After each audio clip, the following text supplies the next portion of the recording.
Yeah, so So this this is is the program we're trying out. Oh, gotcha, that's right. So if you go to the website right now, and you go under the information tab, there's a bookmark which lets you see. Yeah. Ooh, you guys raised the code to me. 92%. She's coming. The opposite. Right, Texas. I think it's gonna be about fun.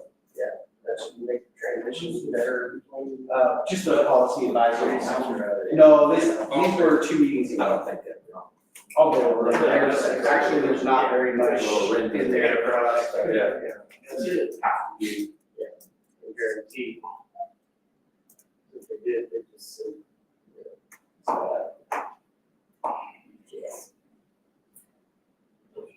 Oh, okay. Mr. Schneider, you looking well? Oh, man. Hello. Hello. Something, sir. Just say it. I'm gonna say. Just say it, Renee. Say it with your chest. Hey, got your hair. Oh, good. Just like that. Thanks, Jim. Just like that. It's good. We do have a plan. We do, now we do, thank goodness. I'll start panicking. I'm just gonna text you or something. Yeah. It's 4:58. I know, we're usually 2 minutes earlier. Yeah, well, sometimes I have to wake up.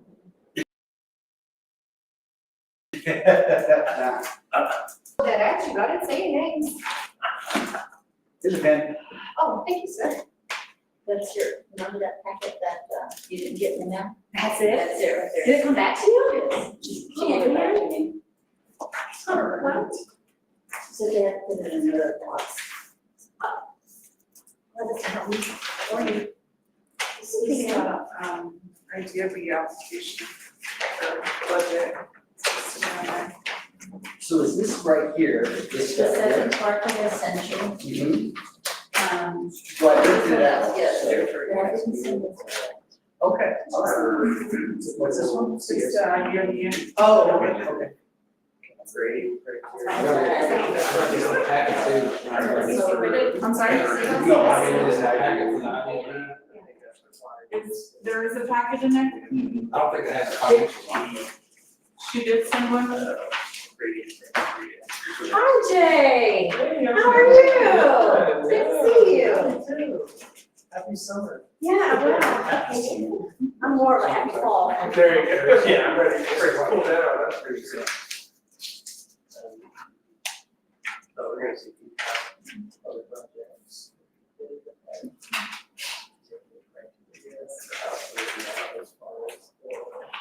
Special. is it already So- Is she gonna be here? Hold on, give me a second. I think I clicked not present.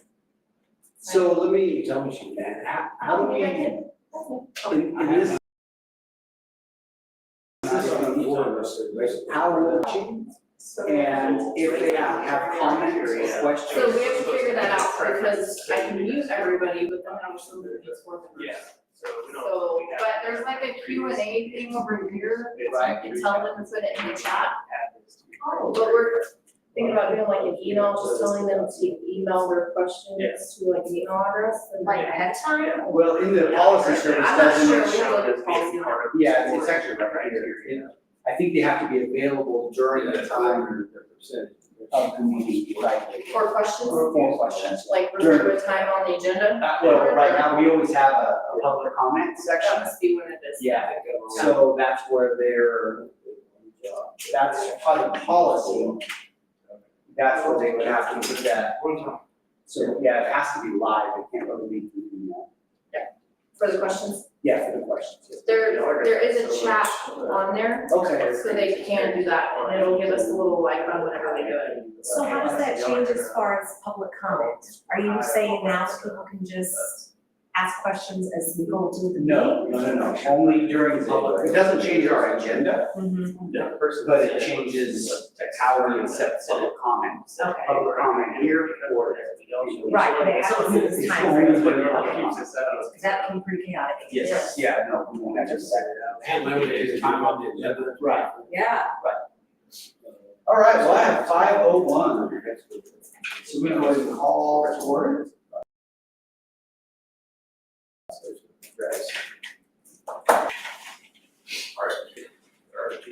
I pledge allegiance to the flag of the United States of America and to the republic for which it stands, one nation, under God, indivisible, with liberty and justice for all.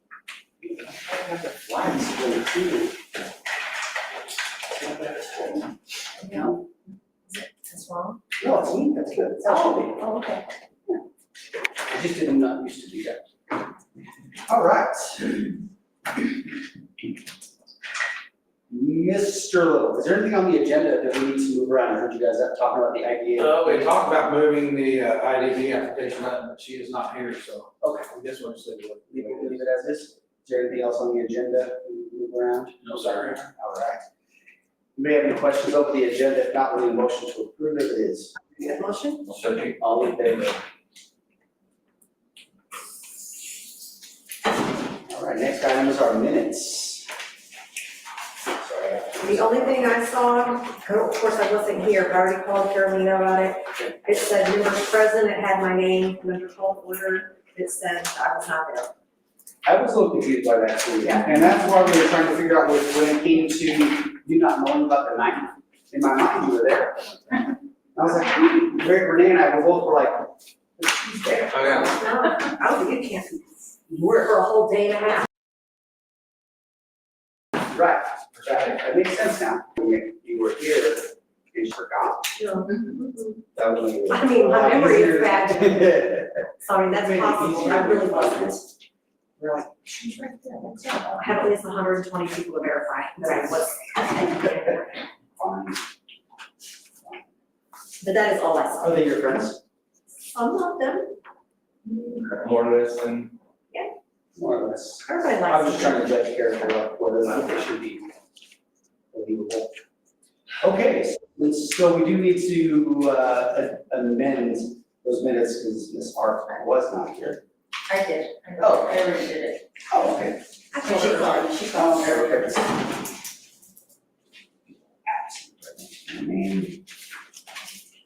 I was getting ashes out of my eyes.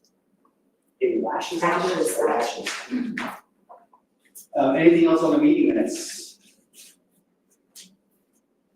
No, you need a motion to approve the meeting minutes from June 17th. It's your turn. I'll second it. All in favor? Perfect.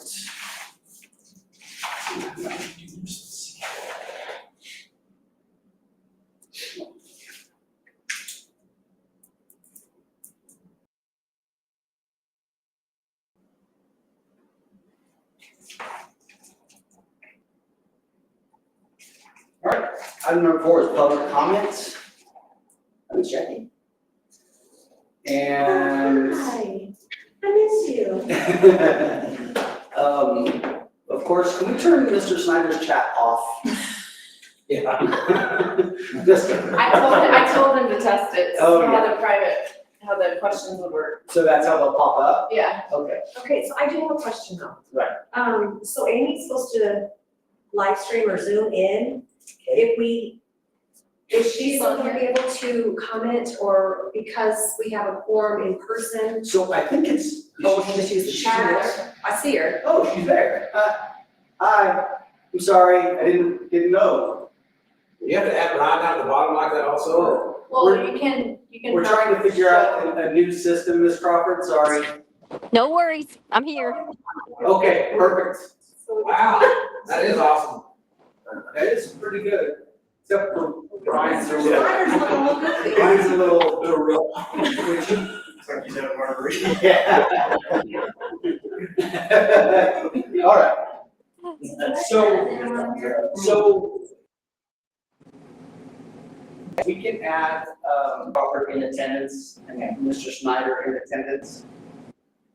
And what we'll do is, as a board, I think we need to talk a little bit about, and we'll talk about it down here when we get to our policies. Okay. But I guess to answer your question, we should probably talk about if we have a quorum of a board, if it's hard to interact via Zoom, whether they just listen in or whether we interact. You know what I mean? But we can have that discussion. I will say though, that since This they is can type in different. the chat, Right. you know, at least we can see what they're trying to communicate. Right. And it's not jumbled up in the. Right, and this is the first time using it, so I think we're gonna have to work out kinks for Sure. sure. I didn't even know. And you can access this through like our website? Right, Okay. There's a tab. there's a live stream tab there. And we can live stream it to YouTube if we want to, but we Okay. might not do that. So not to be muted, it's my. Yeah, I think we. Hey, We we run, run there's background we run noise. this meeting, so we're not you. Yeah, right. All right, so there is nobody for public comment. Item number 5 is our financials. Let's talk about budget adjustments. There aren't any budget adjustments. I thought it was just this meeting. Adjustments, just because that meeting came back super fast. Okay, And it's a new fiscal year, so I've just included SB9, what we are carrying over, which is the 55 million. In your packet, I just sent it in the packet. And then the fund balance is ending of June.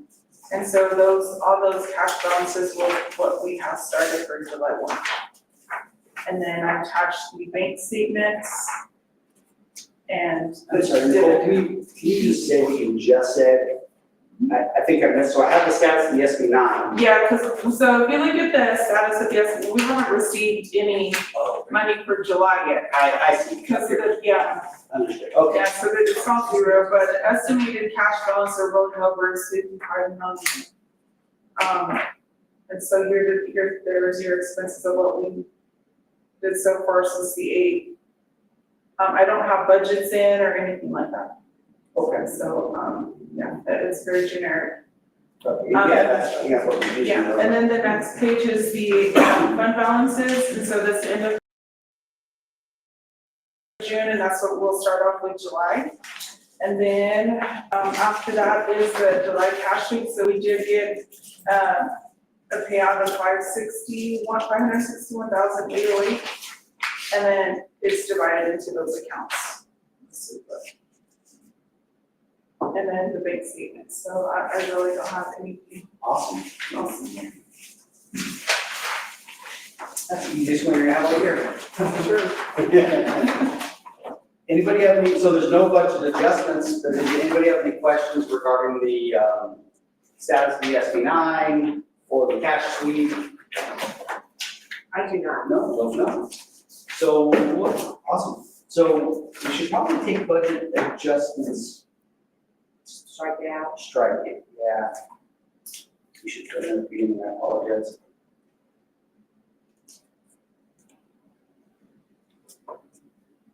We can just strike it from, where our session today, because there's no budget adjustments. So I attached that in there, but it's not on the agenda, I just not noticed that. Which one? The this. Yeah. It's not on, It's not on your agenda? it's not It's on not the on any agenda. of them. I have 2 different agendas. Mr. Snyder sent out one, and then there was one from the last time, but I don't see it anymore on here. Yes. So it's on the agenda. Oh, we have the correct agenda? Oh, Yes, you gotta make a copy. okay. Awesome. Which agenda is in there? Oops. It's fine. I think that'll be the only difference. Yeah. Yes, we did get it. What's that? Or the stapler. Yeah, that's like, oh, that's cool. kind of cool. I like that. Reminds me of those, of someone Carolyn that's about those, like we used to dog ear your homework, you know? Mhm. And you Bend over and rip it. Uh-huh. I've never heard of that. Really? She's on a whole different tax I think bracket. so. She's like 8 4. Damn. You're showing your age. Oh, did you know there? Thanks. I've done that too, so. It's on the bottom of agenda number 2. She's making copies. I printed out your agenda number 2. And I printed it, it's right here. It's on the bottom of mine. I think Mr. Schneider messed up. He went on it. We got it now. Yeah, I printed everything. I don't know.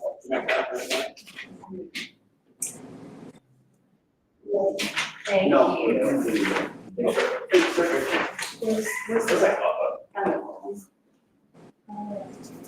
So, Oh, it's under new business now. Right. Okay.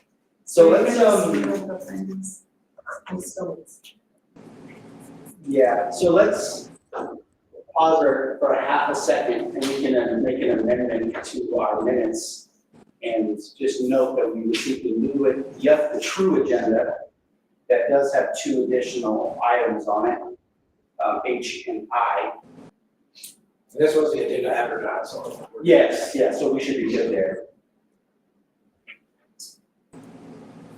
So what we will is have the board approve the new agenda as well. I'll second it. Okay, yeah, all in favor? Okay. Miss Amy, do you have the agenda that has under new business H and I? I do, yes, sir. In the Okay. email, yeah, Okay, thank you. thank you. Perfect. All right, bills lists. I did not notice anything in the bills list that stood out to me. I did not even. Anything on the bills list? No, sir, I'm good. Thank you. Need a motion to approve? I'll make that motion. I'll second. Okay.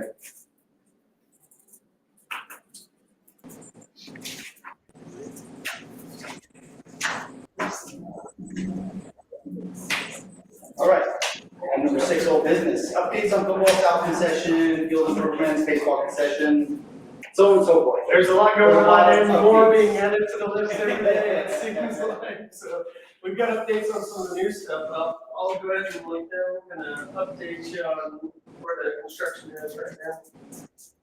Right now, we're pushing real hard to get the stadium and the athletics building late. That's our priority. But we're also working on the elementary, we're back on it, so we've got crews all over the place. We've got, hopefully by next week, we should have the majority of the tile finished, the storefront windows put in. As soon as we get that done, we're working on that fancy blue brick on the columns. It's gonna take a little while. That's quite tall. Yeah. We've got the scoreboard in and we've got the holes penetrated. We're ready to set steel, but we have conflict in our scaffolding, so we've got to get that brick finished. Okay. We've got all the metal soffit panels completed underneath it. We're having some trim made from the roofer, and he'll finalize the roofing trim on that.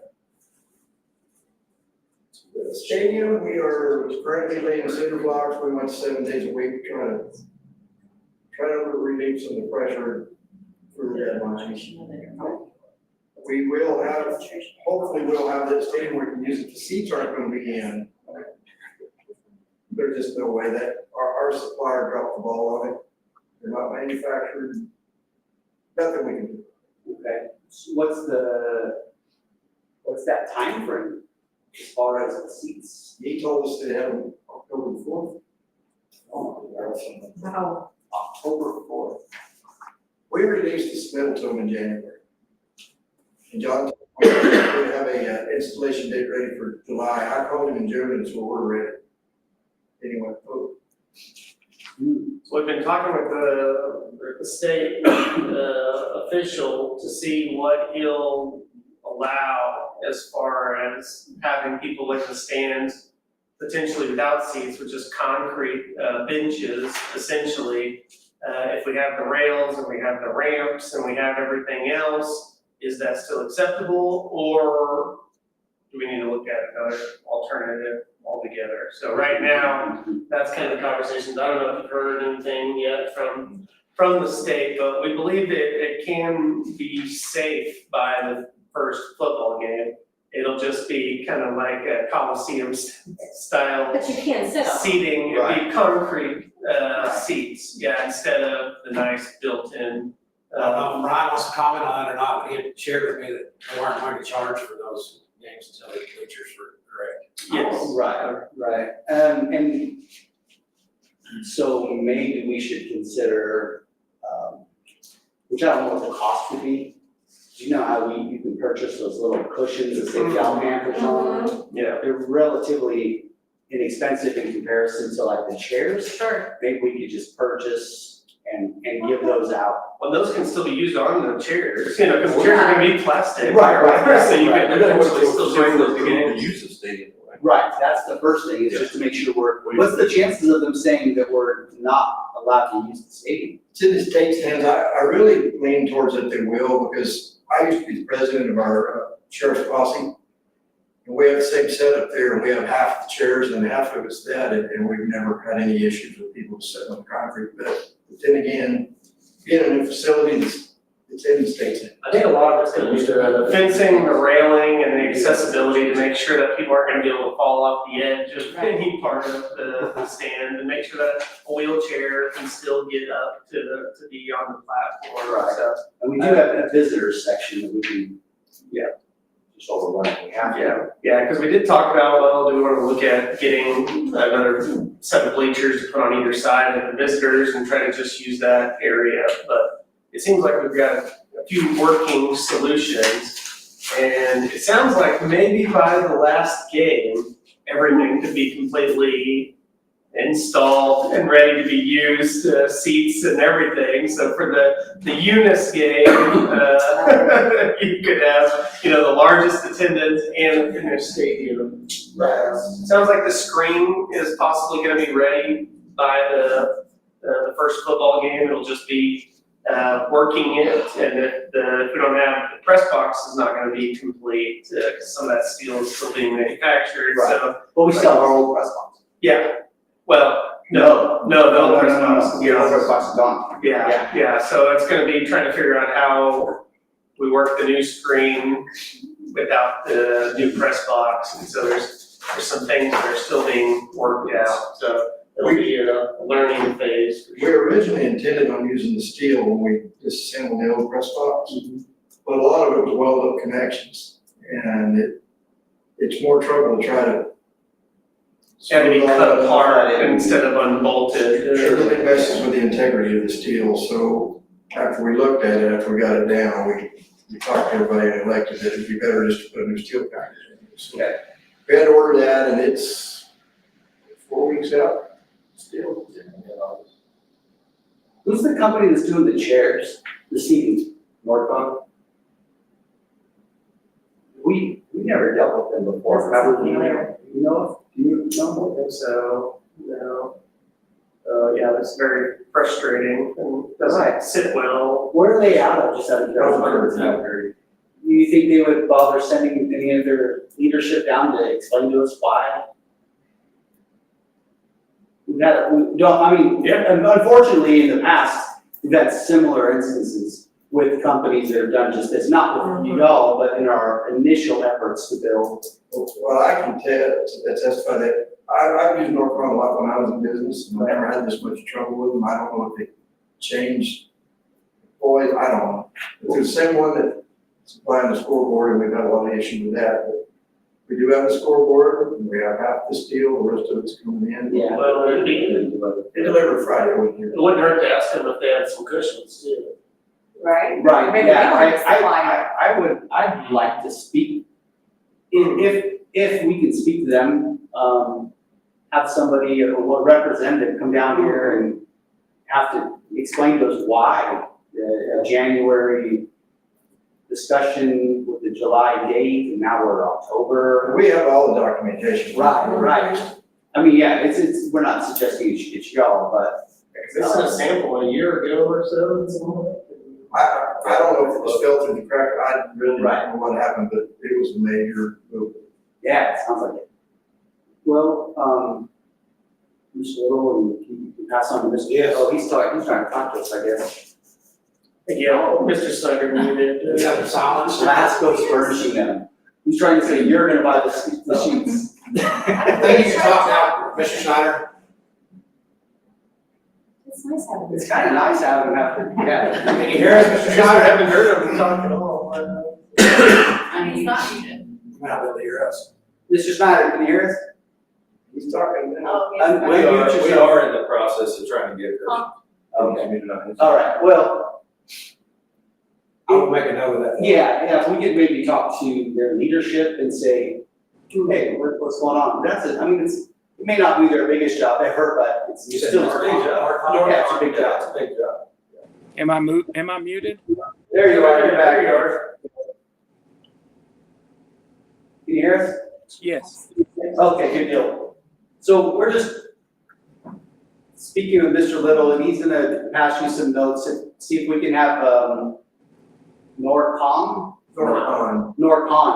maybe have their leadership down here to talk to us, maybe next meeting. Explain the holdup on the seating. Now that he's a leader, he doesn't. All right, thank you, sir. And, go ahead, I'm sorry. Hey, Brian, if you can hear me, we are trying to get your lights hooked up within this week. Yes. We spoke with an electrician today, he's gonna start trying to dig this afternoon, get his pipe, get his inspection, and get those lights back up ASAP. Okay. Yeah, and we tried AK sales for the seats, but they won't be until after NORCON's. Right, well, that's a pretty big purchase between the seats and the scoreboard, and that's unacceptable. They shouldn't have to come down here and have the Lasco gentleman Yeah, explain it. we should have canceled their contract a long time ago. Right. All right, you can get it again. Mr. Schneider, we do have that water hooked up, I got an email, Accent has finally got that irrigation line hooked back up, and I spoke with Casey today, he was trying to water trees, you should have water back there now. Good. Perfect. Yeah, we are just gonna give the public your cell number. Come first game. I mean, it's just easier, it's fair. Well, but they can talk there. Yeah, but it's not. I'll answer the phone, I can't guarantee. What you're gonna say. All right, you have good news by any chance? The elementary, and you can see the framing going up on that.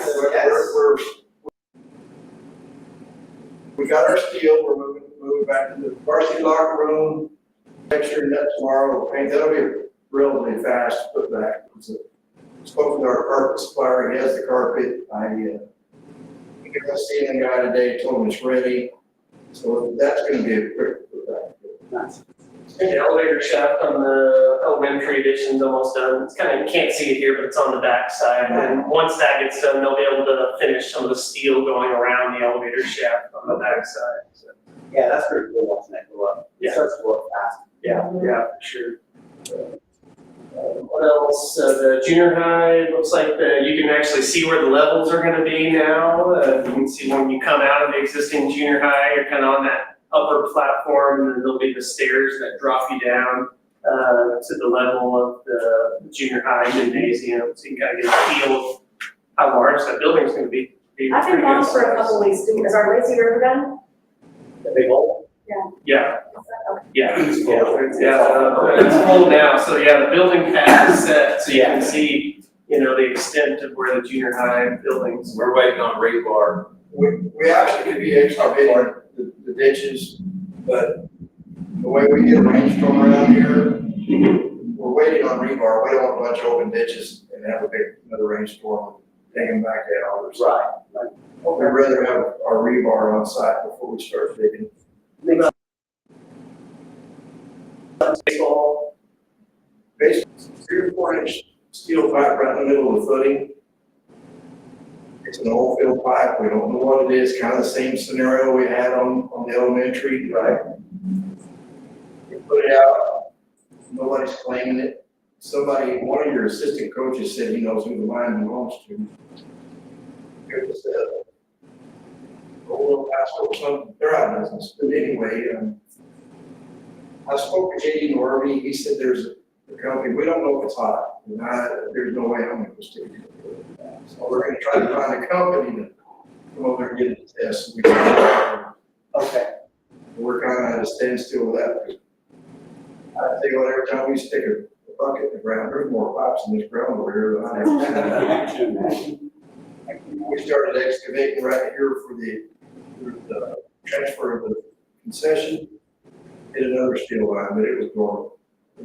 And there was 3 or 4 conduits in there, and we're only going a foot deep from that. I mean, it's just unbelievable what's in the ground over here. So you're gonna build all that stuff. It's scary.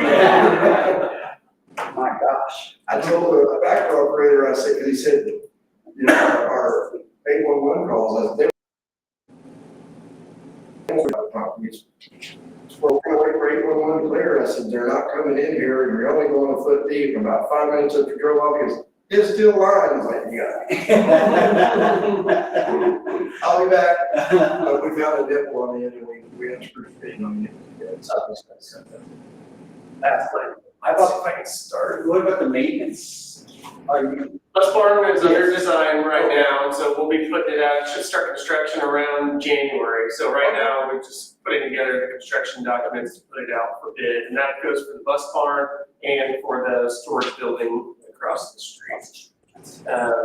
We've also met with the city on the alleyways on either side of the new indoor athletic complex and taking those all the way from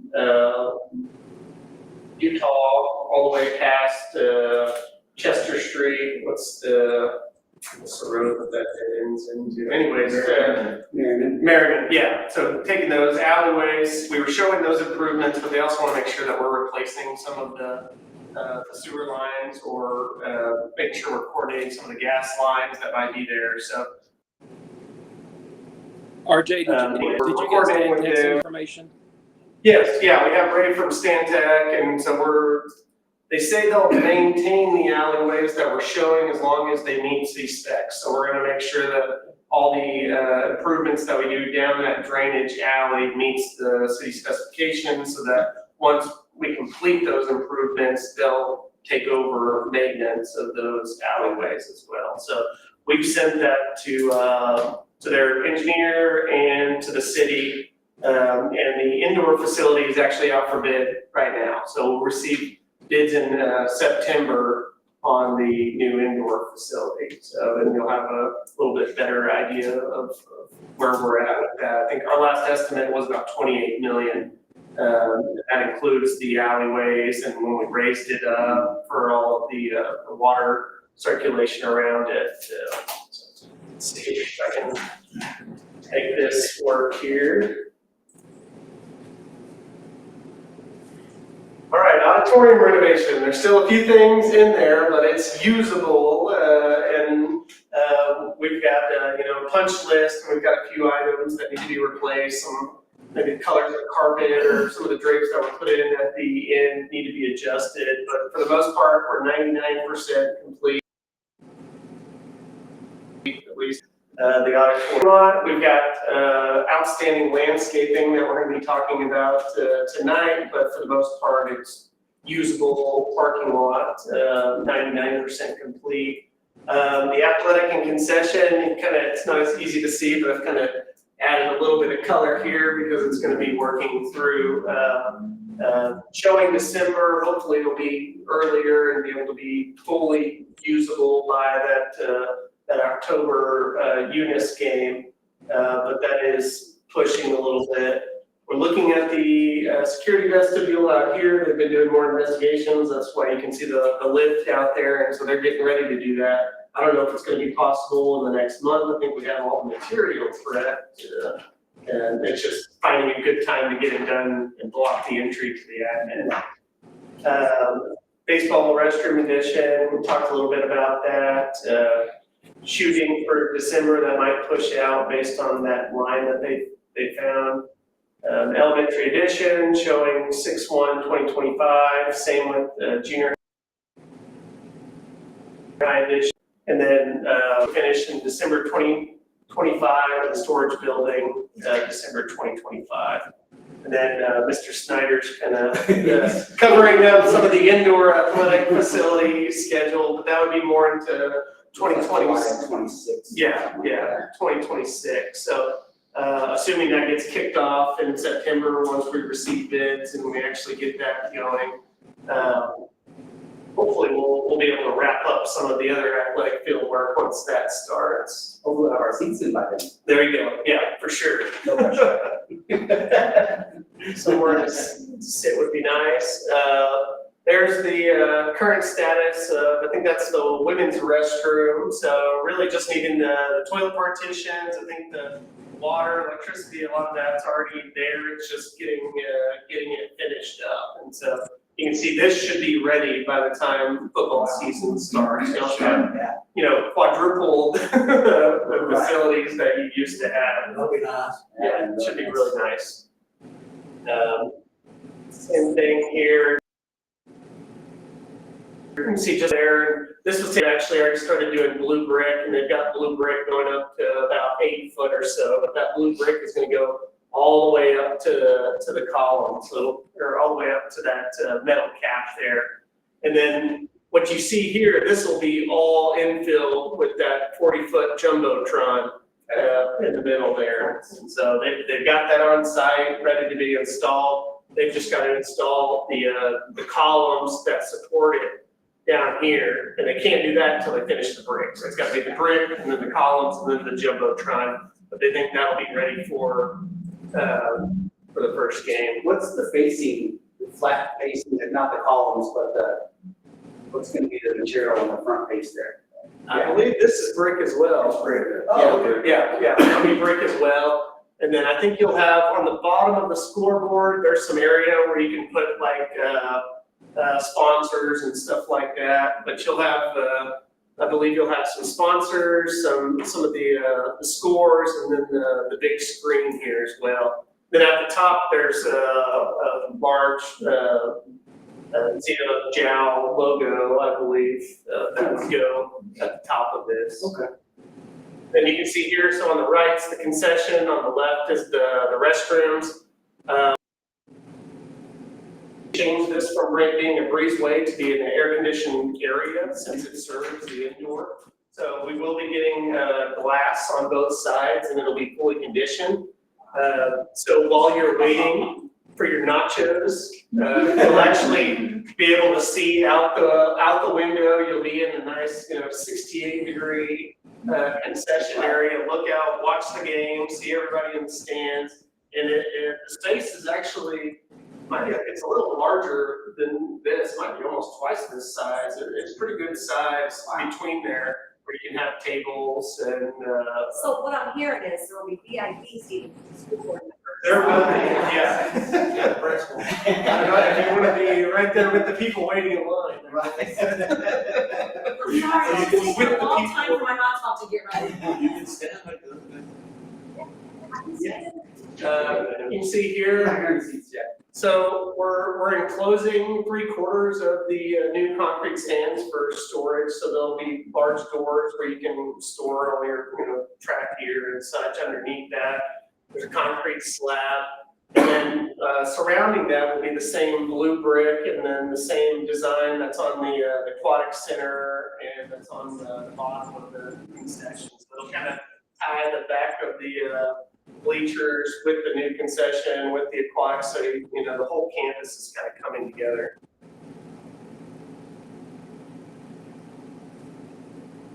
Then you all already seen auditorium there. Some pictures of the makeup area. I think I might have shown these last time. I'm sorry? We could just get the blue right. Yeah, I know, right? So we're working through that. They're like, and then y'all have a better view of this from here, just the steel going up at the elementary addition.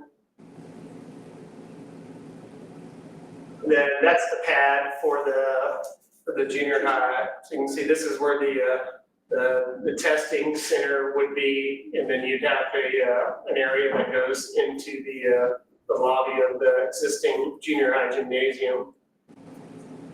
Keep wanting to scroll. So this is gonna be maybe a silly question. Are those two buildings connected? The new Testing center? testing center, Or I'm sorry, in the. the gymnasium. Yes. Yes, yes, they'll be connected to where you can actually go from the auditorium all the way to the junior high gymnasium without going outside. So, yeah, so it keeps them indoors all the time. Okay. Traveling between, any portion of the building, really. Okay.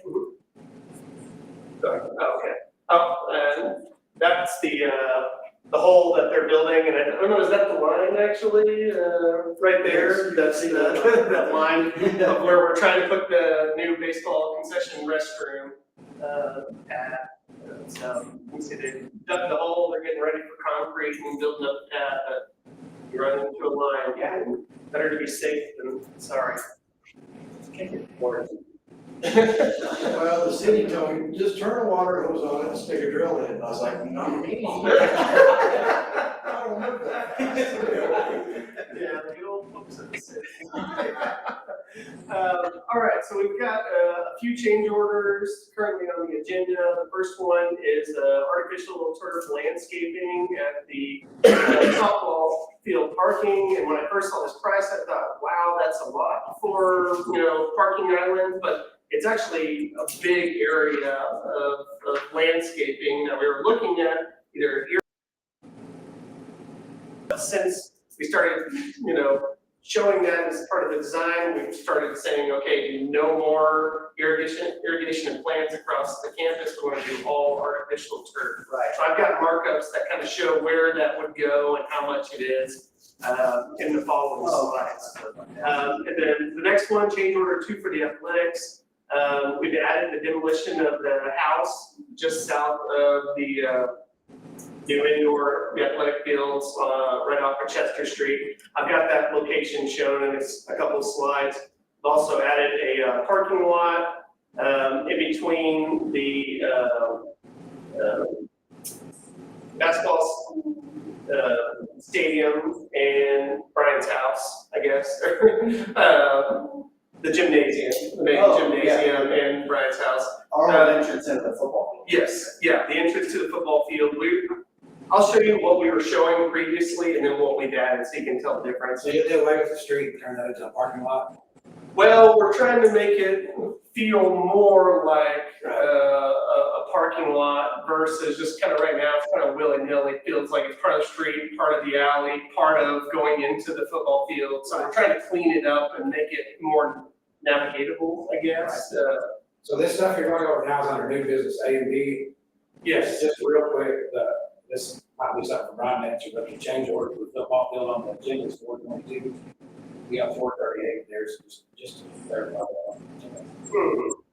That's an argument thing. That's how much he's trying to lose. No, yeah, I don't know. It's because it's a been chain order, not a change order. chain order. Text was off too. Yeah, I'm not sure what. I need to look at that. I didn't bring the official change order. I think I sent Mr. Snyder the official document, because it's a document that has to be signed, and that would be the official price for it.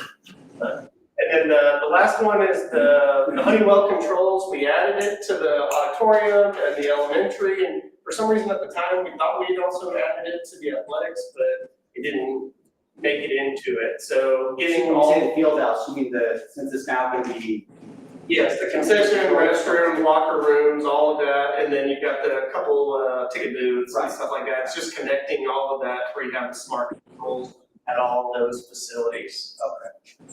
So I've got markups for kind of showing. So this is one example at the softball field of where the artificial turf would go. So right now it's kind of all dirt in those areas, and that would be all artificial turf. And that's just one out of, so that's actually the smaller area. So it's this area, the area between there, and then it wraps all the way around. So it's about 5,000 square feet of artificial turf. And that'll be pretty much maintenance free for, 15 or 20 years. Right. And so, and trying to do the irrigation and the plants, it just won't be maintainable, over the next 20 years like this would be. Let's see. And then the house, that we're looking at demolishing as part of that as well. So you can It's see. going. Okay, it's already good. So they've done it in good faith. Well, it fit the schedule, we had a schedule to get the Yeah. town around there, like I said, we done it in good faith, we knew it was going, I asked to do it, I did it out there. So this would now serve as a parking lot in the future for the new indoor field, which would be a little more ideal than parking over here and walking all the way over here, or even just maintenance access. Right.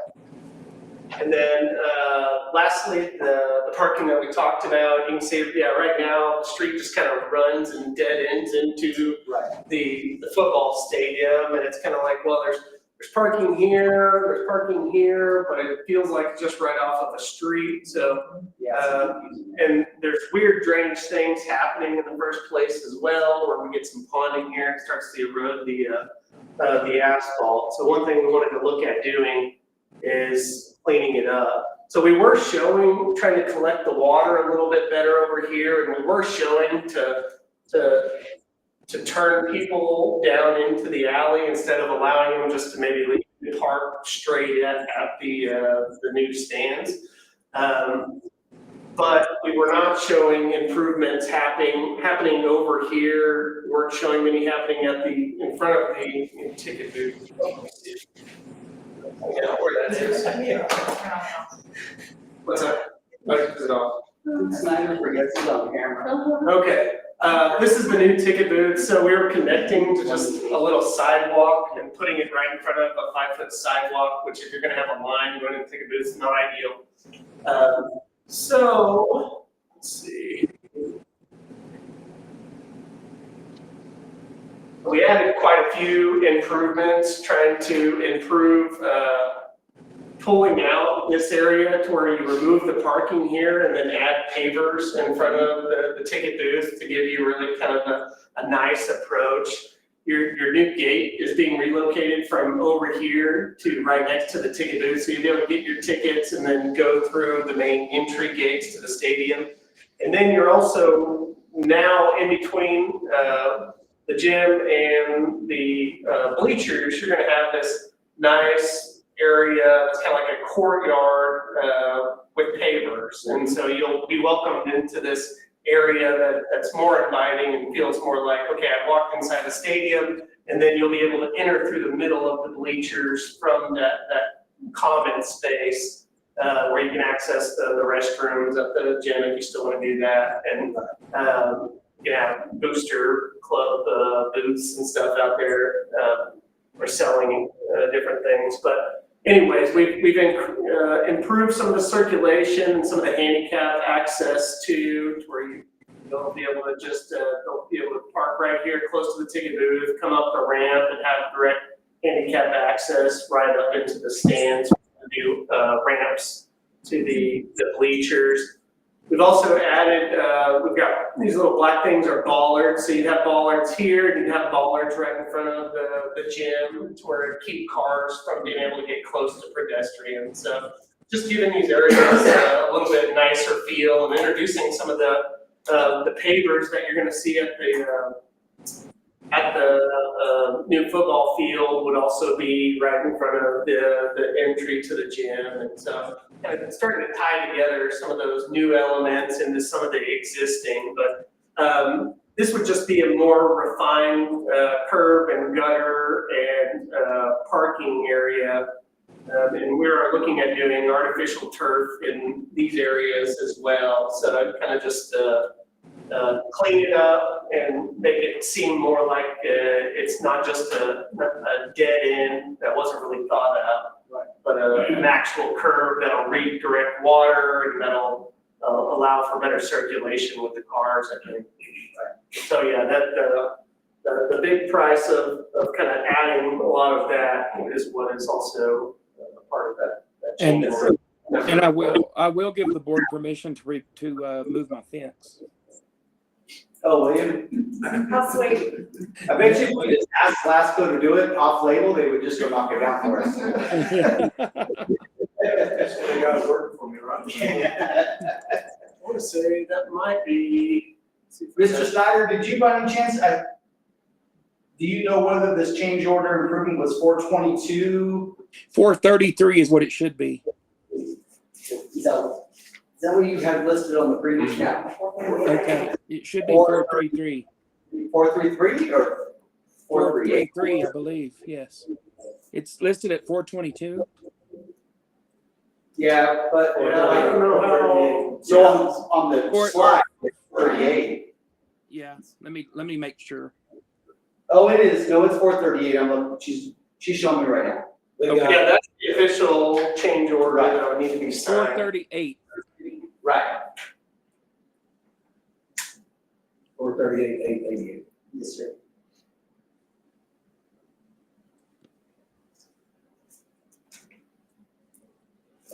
I think the Well, last. that's 16,000 when RJ shows up.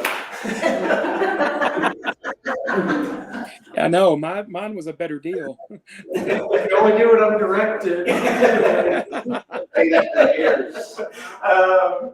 And then this is just to kind of keep an idea of things that we're working on. We've got some of the courtyard improvements around the junior high that we've still got to get updated pricing on that we pulled out when we wanted to make sure that we were kind of being conservative about pulling the trigger on the junior high. We've got the indoor athletic facility that we've got estimated at about 28 million currently.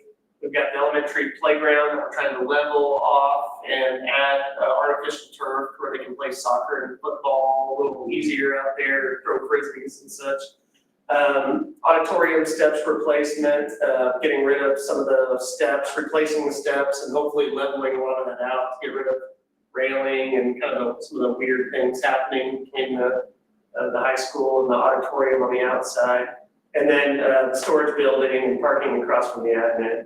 Looks like I need to add the bus barn to this, because the bus barn is not showing right that as well. But I think those are our current items that are under design. Obviously, we'll solicit bids, and then nothing is official until a contractor is selected and an amount is agreed upon with the contractor.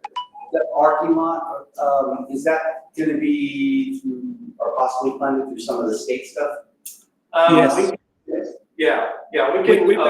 We have a standing application on it, and we did get approved for some for reimbursement at the softball park. Yeah, the softball parking, which we just finished, we just got approved for paying for like a third or more of the cost of it. So Okay. all we gotta do is send them some pictures and give them the as-bills and tell them it's done, and then they'll reimburse. Slow that over here. Yeah, exactly. That money can be, I want to say it was at least a couple $100,000, if not more. Okay. We should be looking at. It's other than the bus barn on there. Okay, we'll get that added, and then we'll get you an update. Hopefully in September, we'll have a lot more kind of worked out with the indoor bids coming in, and we can hopefully get moving on some of those other exciting projects. Right. Mhm. Thank you, sir. I think that's it. Gentlemen, anything else you guys need to add, or you guys okay? I'm sure there is, but I can't think Can't of think it of it right now? That's all right. Yeah, outside of the seating thing, I just think that that's something the board would like to address. Yeah. Even if the board has to put together a letter and request their service or their presence, that sounds bad, it needs to sound for higher. That might carry some weight. You know, if we could get- That might carry some weight if we could get a letter from you. Okay. From here, because we've had some areas of time where they were non-responsive to emails and calls. Really? Okay. Not a lot, but, Right. and they would get back, well, we were out, say, the normal excuse. Well, they're gonna wanna be getting on some of that indoor work at that, and so. Not with me. No, with you, well, that's what, this is a good time while there's also, Have that conversation with those stuff. And so maybe we'll do that, Mr. Little, Mr. Schneider, and we'll put together a letter from the board requesting. Put them in the hot seat. Yeah, that's, like I say, when we first started building all of this stuff, we found that that's almost what it took to get them to be responsive. What are you requesting? Just to request them to be, want some of their leadership to be. Oh, that we talked about earlier. Yes, sir. Yeah, okay, I already got that. Yeah, we just want to, send a letter from us, Yeah. By better served. I think so, for sure. Perfect. So, right now we're looking at two things. We're looking under new business, letter A, a change order for the price of $110,941 for the turf. Then, You want to do B first? Good idea. 6B. The policy. Oh, yeah. Whether- oh yeah. RJ must know. Disregard. Disregard. All right. It's no wonder RJ doesn't come to allow that. Right. He just gets picked on. I'll take time. So I understand this Thanks is for the third reading for this new policy. Yes, sir. This is the third reading for the policy advisory. So I can, I don't know if everybody had the opportunity, I was thinking of changing this. So I looked through, on the board policies, are things that were changed in law and statute during, the last session. Board powers and responsibilities, number 238. It basically just says, it just changes our responsibility for our hours, for newly elected board members, what types of training they have to attend. And it kind of breaks it down because we do have, like right now, we just have a certain number of hours and there's nothing broken down by category. And now they're talking about at least 2 hours covering laws and department policies and at least 2 hours covering public school finance. Plus the requirements are now statute versus just a rule for pay, right? So these are actually laws now that the school board has to, what am I trying to say? Abide by, thank you. Yes. And then of course, mandatory trainings, okay? So, anybody have any questions? There's not a whole lot we can say or do about it because it is statute. Really, all they're doing is breaking it down for us. And you can adopt that tonight if you want. Yes, absolutely, yeah. I think, the way it's written, wherever my agenda over there.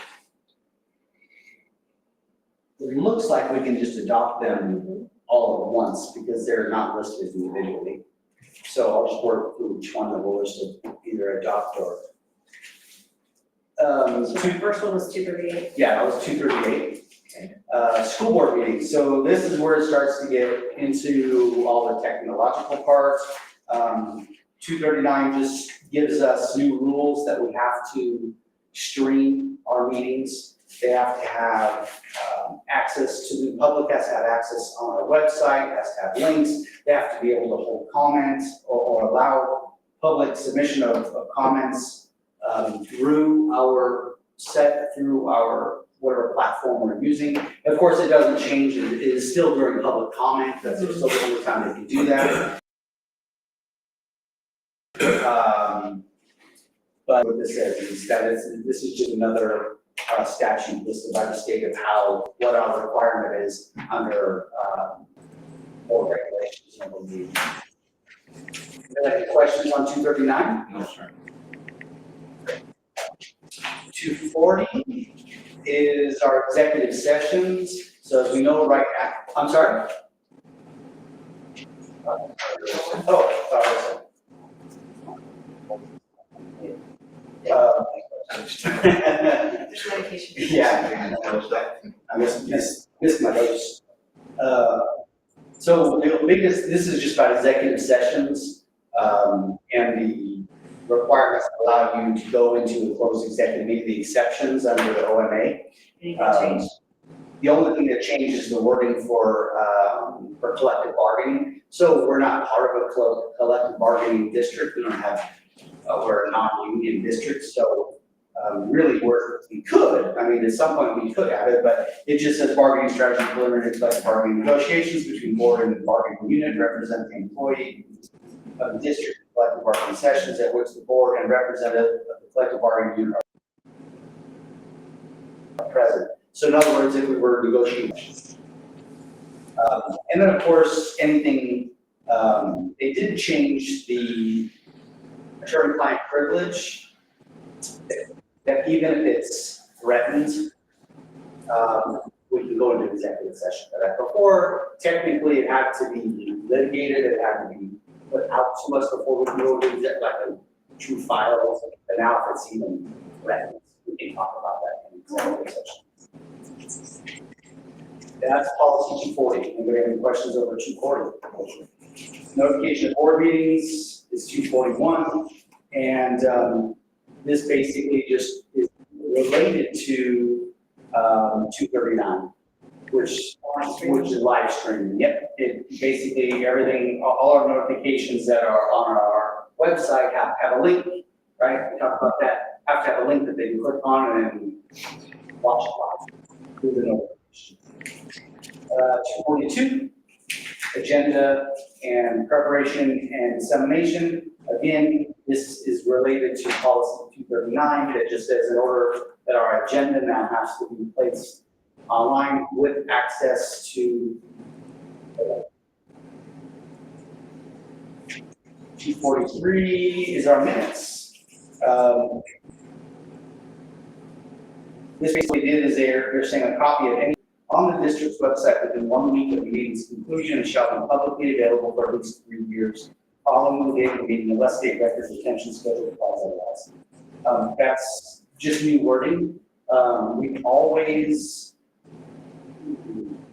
we have posted our minutes, right? That's the biggest change. Will that be difficult? No, Was it having a week's time? it actually is the minutes, like the ones from June, the ones that I approved, those are the ones that we post, right? Is it a week? Like, 10 days. I So- think it was What 10 says- days. what he just read was, it has to be posted, the minutes have to be posted within 1 week of the meeting. So, a copy of any Meeting. approved. Approved minutes. So once we've approved, like Oh, today, Okay, we approved last month's meeting minutes. So they have 1 week to be posted okay, on our website. okay, well, that's easy enough. Yeah. Let's see. 243, what am I, 244? 244's public participation. This one is directly related as well to 239, which just basically says, go down, beginning July 2021, excuse me, July 1st, 2024. It just says live audio and video must be present, and they have to have space that allow members of the public to submit written or verbal comments, just like before in presence, but now they can do it via our link. And so that's where the related to 239 as well. The 245 just says that you cannot hire or fire a superintendent within, or not fire, well, you can't extend their contract or terminate a superintendent within 60 days of new board election. So you have your election in November, your new board members come on in January, you can't fire them in February. You have to wait till March. So at least 60 days, so they start January 1, so January, February, March. You're not grandfathered in, Mr. Snyder. We're willing to take the knee. Yeah. But this also could pertain to us because we generally sometimes we hold his contract or evaluations like in February, March. So we're gonna wanna make sure we push those in the future and maybe just set a date in policy. Because you can't extend this contract either. Within 60 days of new board members. All right, that was all of it. Brief. Thank you for that. Questions about that? Mrs. Crawford, did you have any questions about that? I don't know if you can hear me real well. I'm sorry, say that one more time.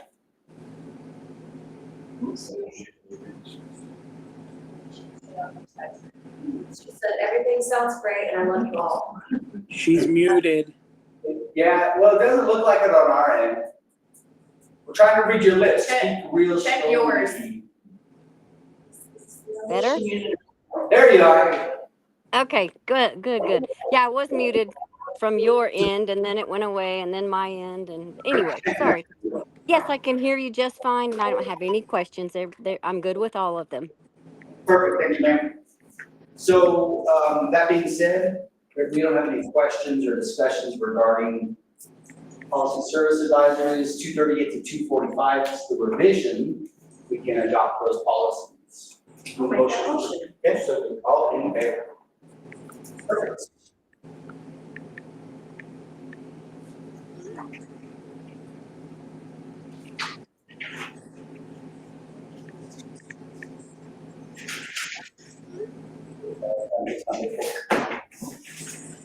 Okay. New business, now we're back to the change order piece.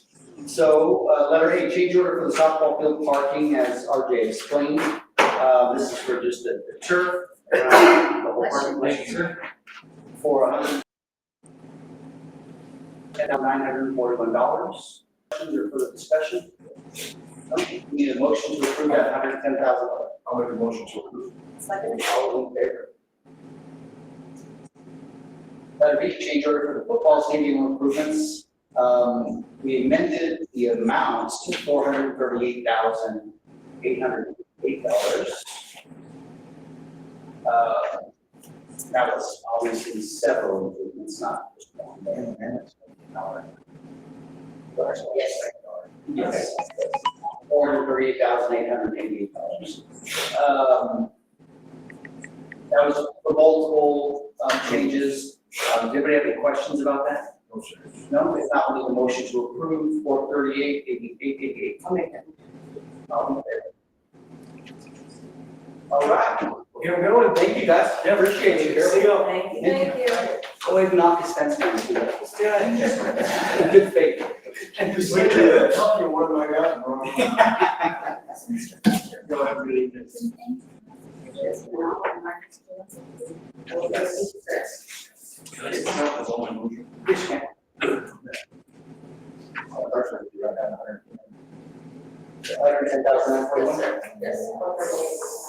That's one of those that we should do. We're gonna sit just for 1 second, we had a board member step out to use our facilities. Oh, here. Got the idea?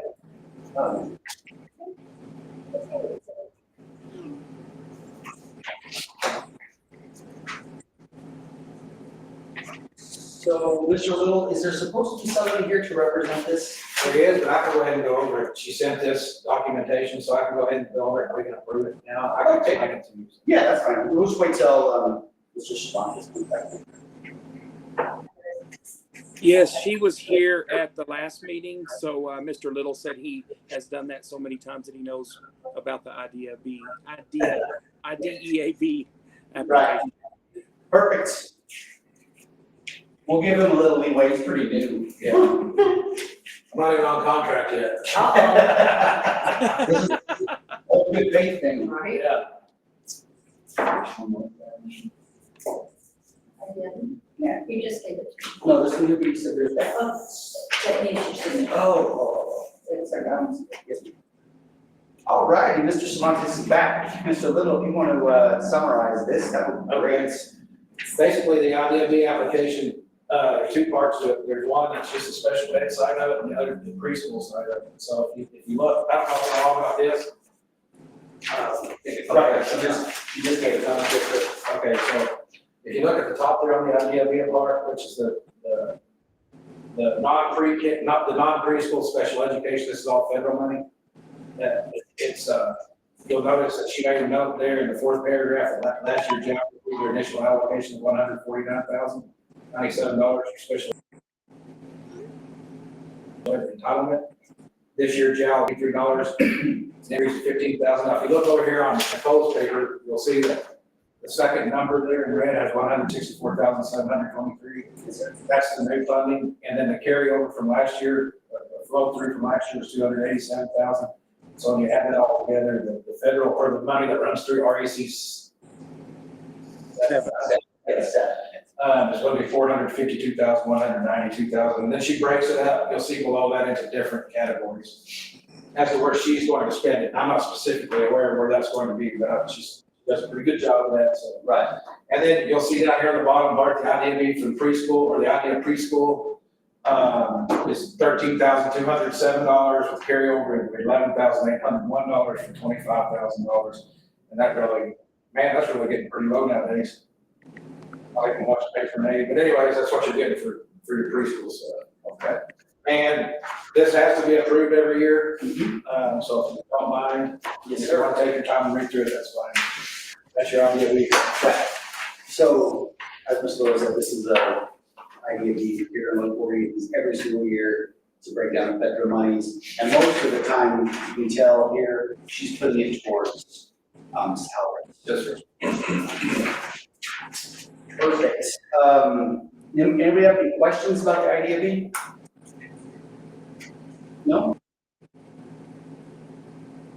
So we will need, just the 2024, 2025 IDB application. We'll just need a motion to approve. I'll make that motion. All in favor? Perfect. Thank you, sir. I do have information on the next part too, if you want. Okay. Yes. Rod, if I get carried away, stop me. Okay. Or if you want to talk about it, might be better. I don't know all the duplexes. About the duplexes, it's basically a mirror of the duplexes that we already have in place. Same pricing, we got the same pricing, there's not an increase or anything, and they're just gonna basically do them identical to the first 4 that you see there. And just to add on to that, Mr. Schneider, if you don't mind, we just added another employee. Yes. There's going to be Gary Simmons. He actually graduated from John years and years ago, but he's an outstanding PE teacher. He's been an AD, lots of stuff. Outstanding girls basketball coach. He's going to actually take my place and coach girls basketball. Nice. He coached over at Whiteface in Texas, and he was in that district with Nazareth, winning his program in Texas history, and competed with them every year, five-time coach of the year. But anyways, he's going to be looking for a place to live, and also the lady that we hired to do our culinary arts, the chef that's coming in is going to need a place to live. So, And then there was also Miss Ellinger. Her vehicle is she's way out there on Yes. the ranch, and would also like to move in if there's one available. So it sounds like 3 of our 4 are already accounted yeah, for. they're definitely, and I'll be honest with you, we've hired a lot of new people. I can tell you right now that every one up to a T has told me that if it weren't for the housing, they wouldn't be coming. Right. I mean, it's that important in this rural area. So, Mr. Snyder, what's the, or I guess, whoever wants to report. He's the boss. What's our time frame? The time frame for the new ones that aren't there yet, Yeah. about 6 months. Wow, so still that far out. Yeah, it takes them a while to get them in there, but we've been trying to fast track the utilities. So the good thing is the ones that are there now, all the water, electric, and sewer is already there for the other 4. Right. So we should really be able to cut down a month or 2 there. Just in Okay. inspections. Inspections were killing us. We finally got the occupancy, so all 4 of those can be occupied, but the inspections were just one bouncing off of the other, and then the plumber said the electric, and then the electric said they couldn't do it because of the plumbing. I mean, it's the state, they're almost like at odds with what they're telling us with each other even, you know. Right. We got it lined out, and there's actually people in them now. So all 4 are occupied right now? Yes, they are. So what are we doing with the new people that will be ready for 6 months? What are they doing? They've got other arrangements. Oh, One of them is, Andrews is living with her mom. okay, Bethany. Another one, living in an RV until they're Okay. available. In Ryan's yard? I'm not sure where. And then another one, Ron said lives out in the country here somewhere also. Okay. That'd be pretty. I got him a real good deal at the RV park over there, the Cactus RV Park.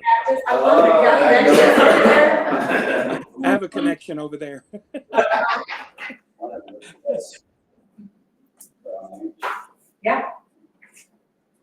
Um, And that one thing, if I could add on the housing, it's almost like a monster you have to feed until the community has housing options for people. I don't know really what else we can do until there is something for people to purchase and move out of our houses, things like that. how much space do we still have over there, Mr. Snyder? Or We are have enough for those 4. and that's it? That's it. Yes. I couldn't imagine doing anything after this. I- That's not, yes. Because we're very staffed, I mean, we're, Okay, yeah, we're probably as big staff wise as we'll ever, unless the community grows. right. Yeah. Okay, so the need necessarily may not be there after After this this. or. I don't think so, do you, Mr. Snyder? No, I do not. And we've had an unprecedented shift in our education plan that has necessitated hiring of additional staff. And that it's a once in a career thing for me, for instance. We haven't done anything like this 10 years on to align our strategic and educational plan with what our kids need. And so that's why we're here. Why we need so many people. So can you just, I'm confused. There's 2 different things stapled together. Is this for the project total 458, 425, 63? Is that just for 2? All 4. Let me see if I can find that. I think it's 1 or 2. That's what I was thinking too. So one is for, this is one duplex and this is one duplex. So it's basically $916,000. That's crazy. Yes. Yes, okay.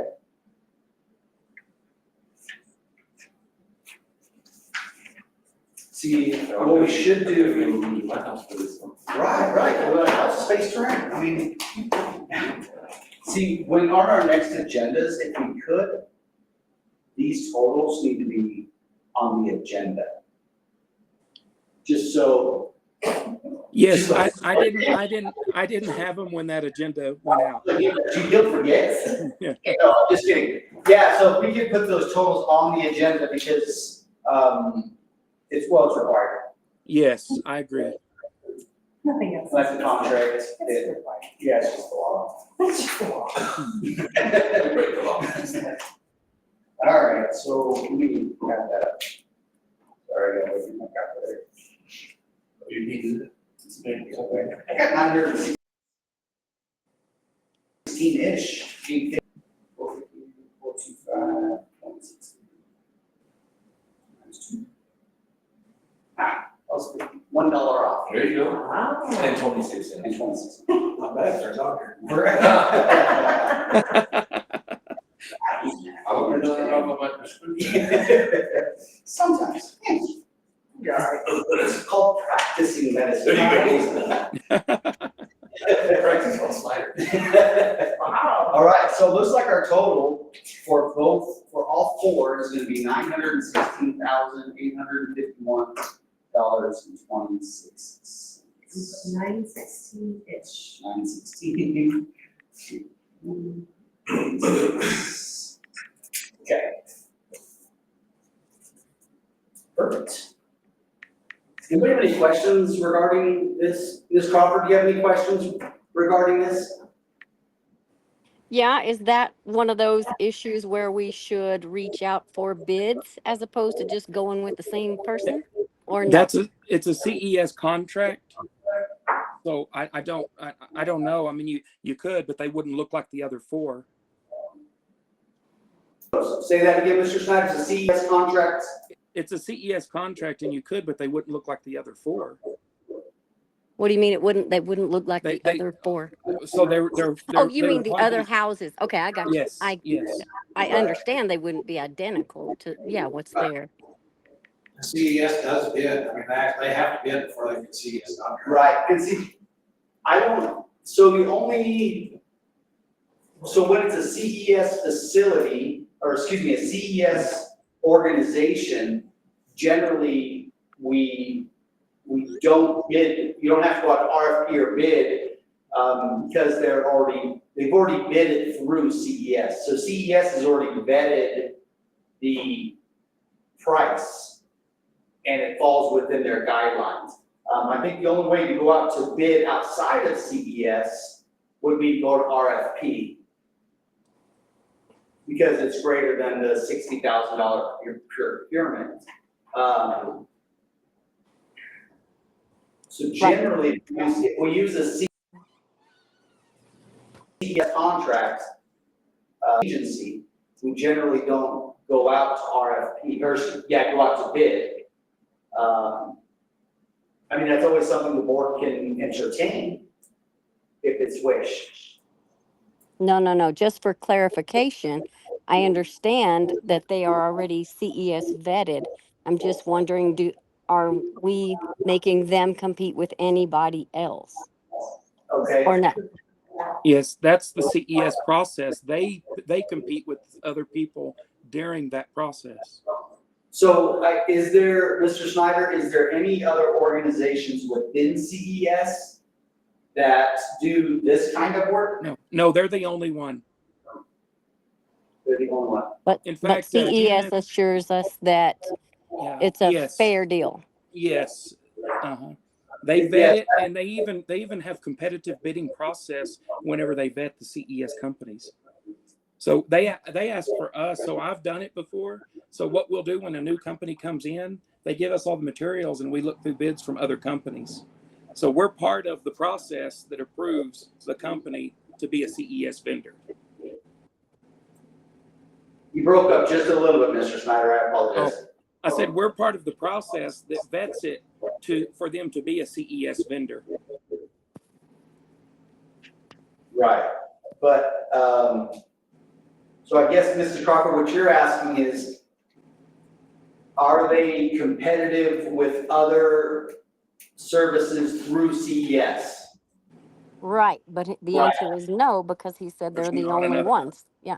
They're the only ones that have that service in the And so United here's the way that happens is that they put out an RFP, basically, CES does, for all companies that do this kind of work. Right. So every company has an opportunity to input or give their bid for this type of work. And not all, I mean, there could be 2 or 3 companies put in bids for this. And those may be so outrageous that they don't even get a CES contract, that they only choose one because they fit those categories within CES. Right. That could be the case here. I don't know why there's just one, but, yeah. Yeah, you can get it out individually. You can do an RFP. Right. You go through the process. Right. Have been successful with that first set, like why, if it's not broke, try to fix it. Okay. It's on the floor, what's your thought? I think if it's working right, Ms. Crawford, do you have any suggestion or any thought of what you'd like to do with this specifically? Are you comfortable with that answer or with that, how we understand it at this point, or would you like And there's one, can I add one more thing? Oh, of course, yes, sir. Okay, so with CES vendors, we do have a vendor, and she's right here facilitating the meeting, and it's IT Works. Right. They also have to prove that they're giving a discount in their pricing in their. It's quite a concept. It's quite a process. Shelley Snow, Oh, yeah. They went through it, and she can tell you that it does. It makes it where it's impossible not to have competitive pricing.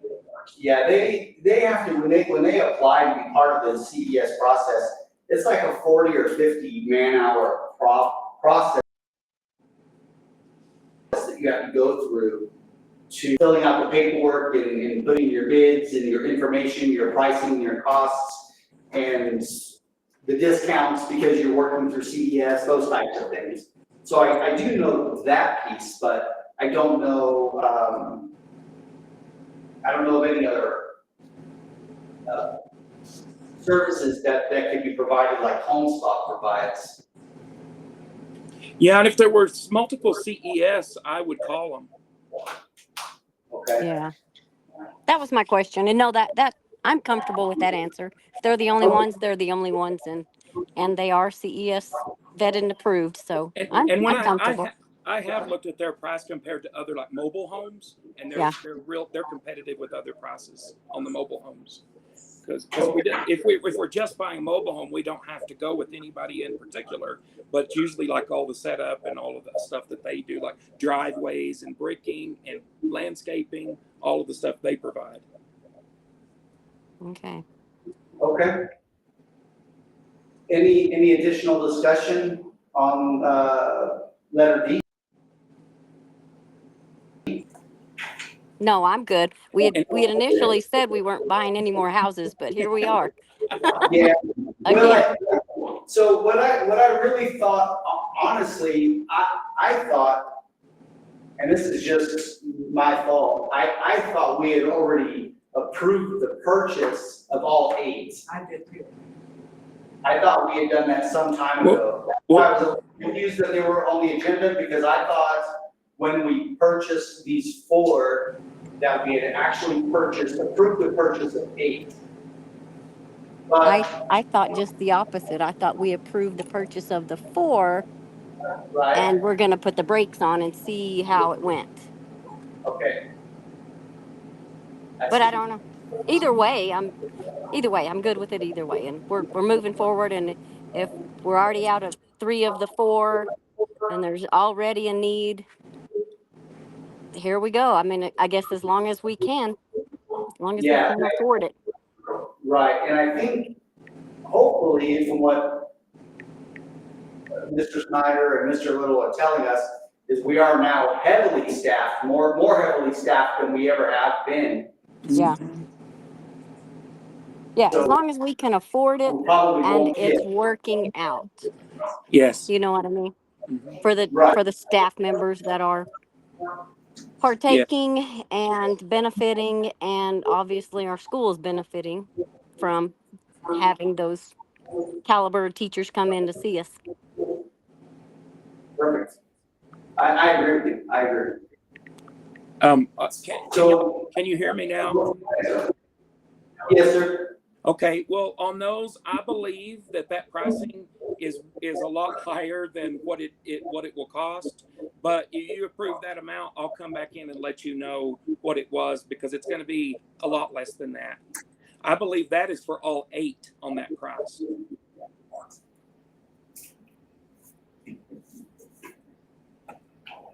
Did you hear me? Yes, sir, we're all just looking at the, Yeah, and the reason I say that is we got a price for all 8, and that was the price because he sent me the price and said they would honor it, and I believe that was for all 8. But y'all had said no, let's just do 4 now, and then we can come back, see how those turn out, and do the other 4. That's what the original conversation was. okay.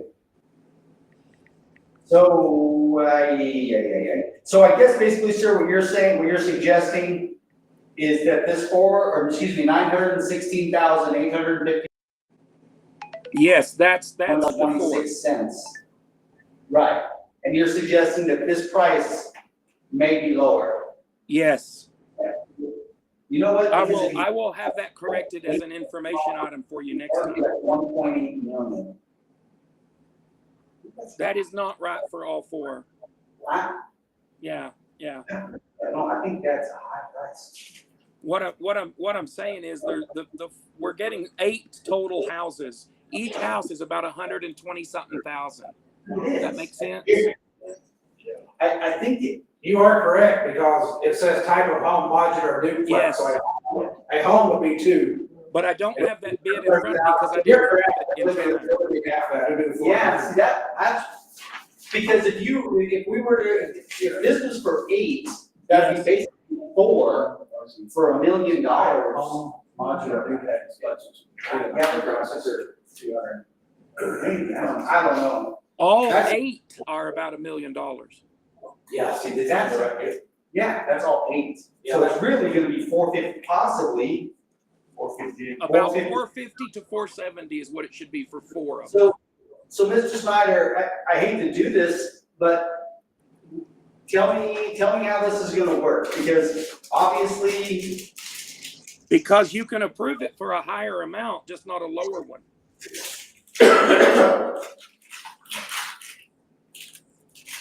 What's your concern?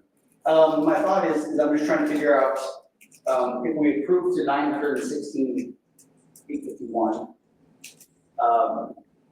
and it really is 458.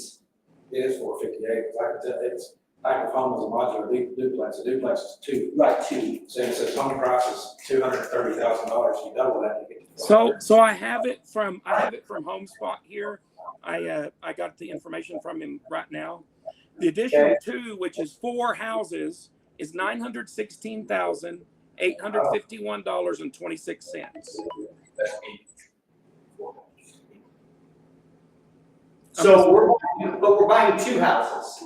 You're buying 2 buildings with 2 houses in each one. Right, but we're buying basically 2 houses. So what you just said was 4.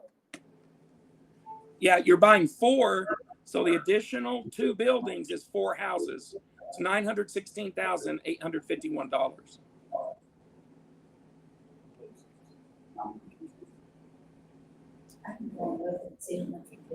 I just sent the numbers to Mr. Little. Okay, thank you. Could y'all say that again? State that So, again, though. Additional 2 buildings. Your 2 buildings with it's 4 houses is Right. $916,000. That's more than 120 each.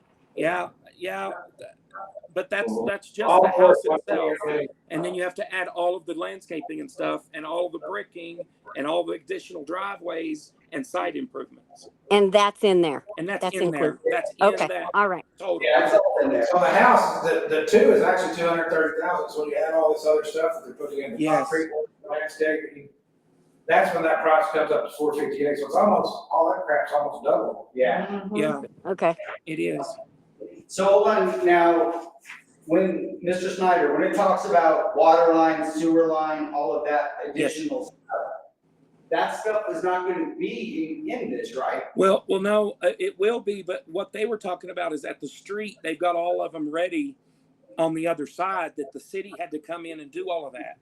Now they don't have to come in and do all of that additional work to get it ready for 4 more houses.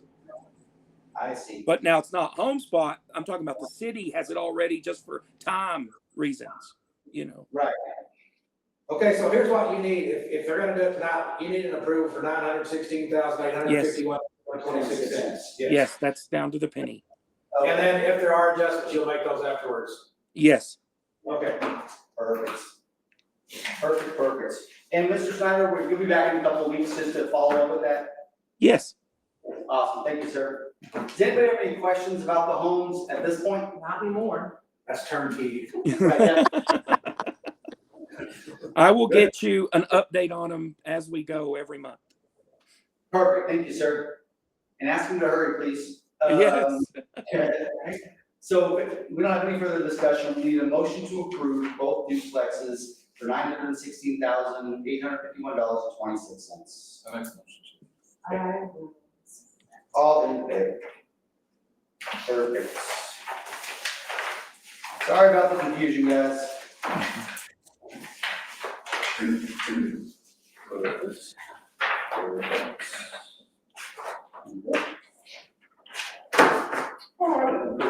Took forever to bring you down. Very quickly on our phone.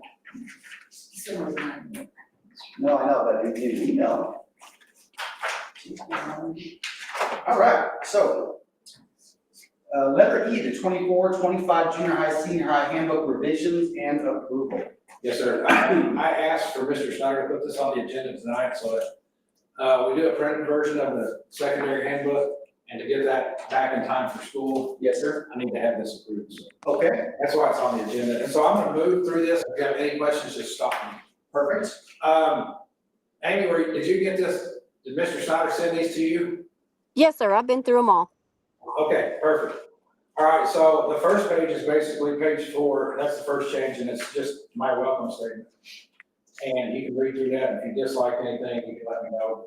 Well, I'd like to take out, I challenge each of you to be a risk taker for Gabe.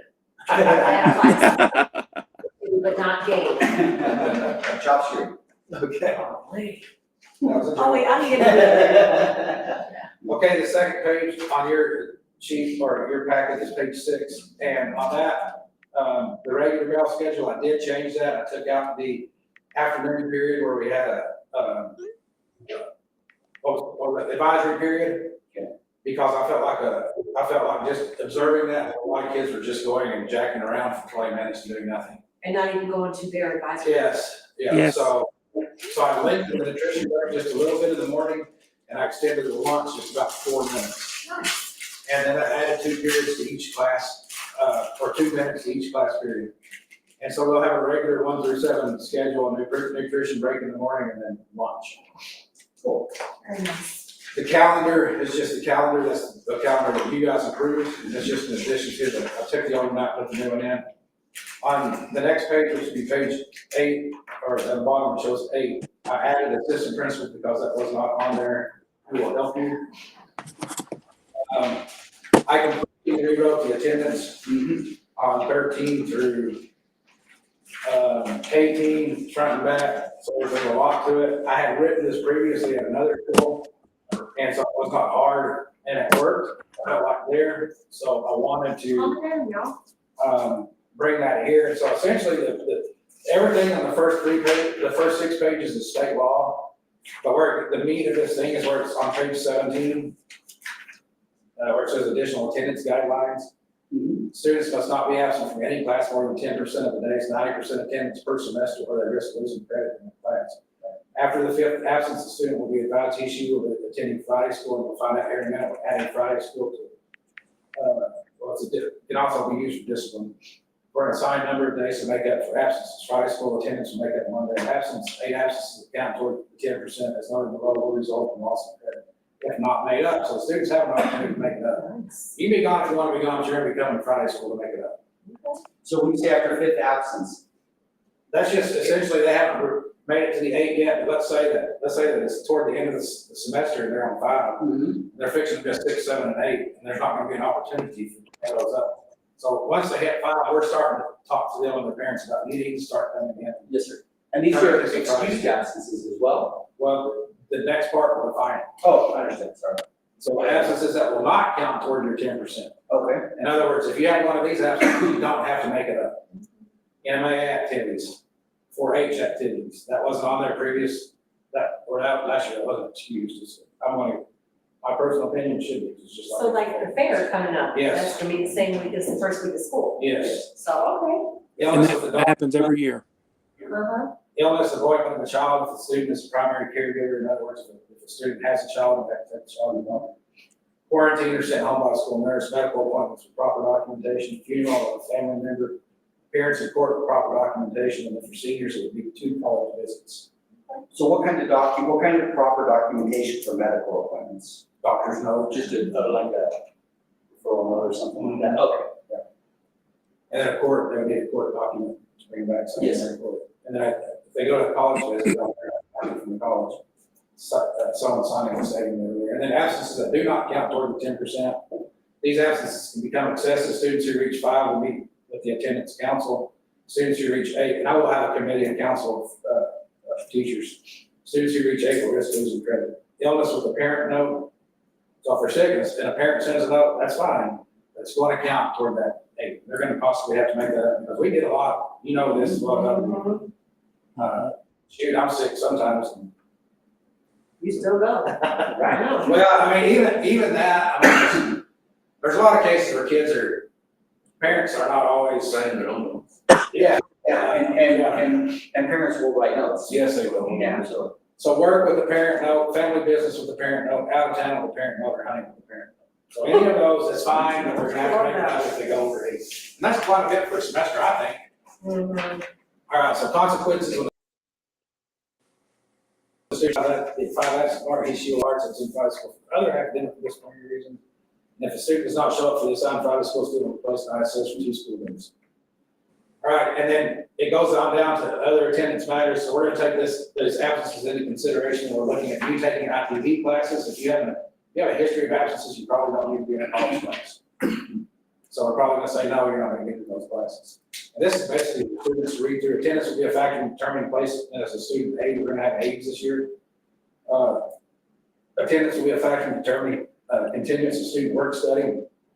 Tends to be a factor in determining continuance of the student is allowed to have a partial day schedule. So we're gonna do that with seniors this year. If they have all of their credits, they can get out of here at noon. We're gonna let them go at noon. And as far as work, they can be working for the parents. They can be working, you know, for business or whatever, but there's no sense in them sitting here the second half of the day when they can be doing something else, unless they just want to be here. And then finally, the parent wants to come to school and ask the teacher to make a work teachers will accommodate those requests. The superintendent can also pick up or go around to the teachers and collect work during each teacher's hour actually. Do that, sir, on the consequences, number 3. Yes. If you don't show up and you get 2 ISS days, does that replace that day you were?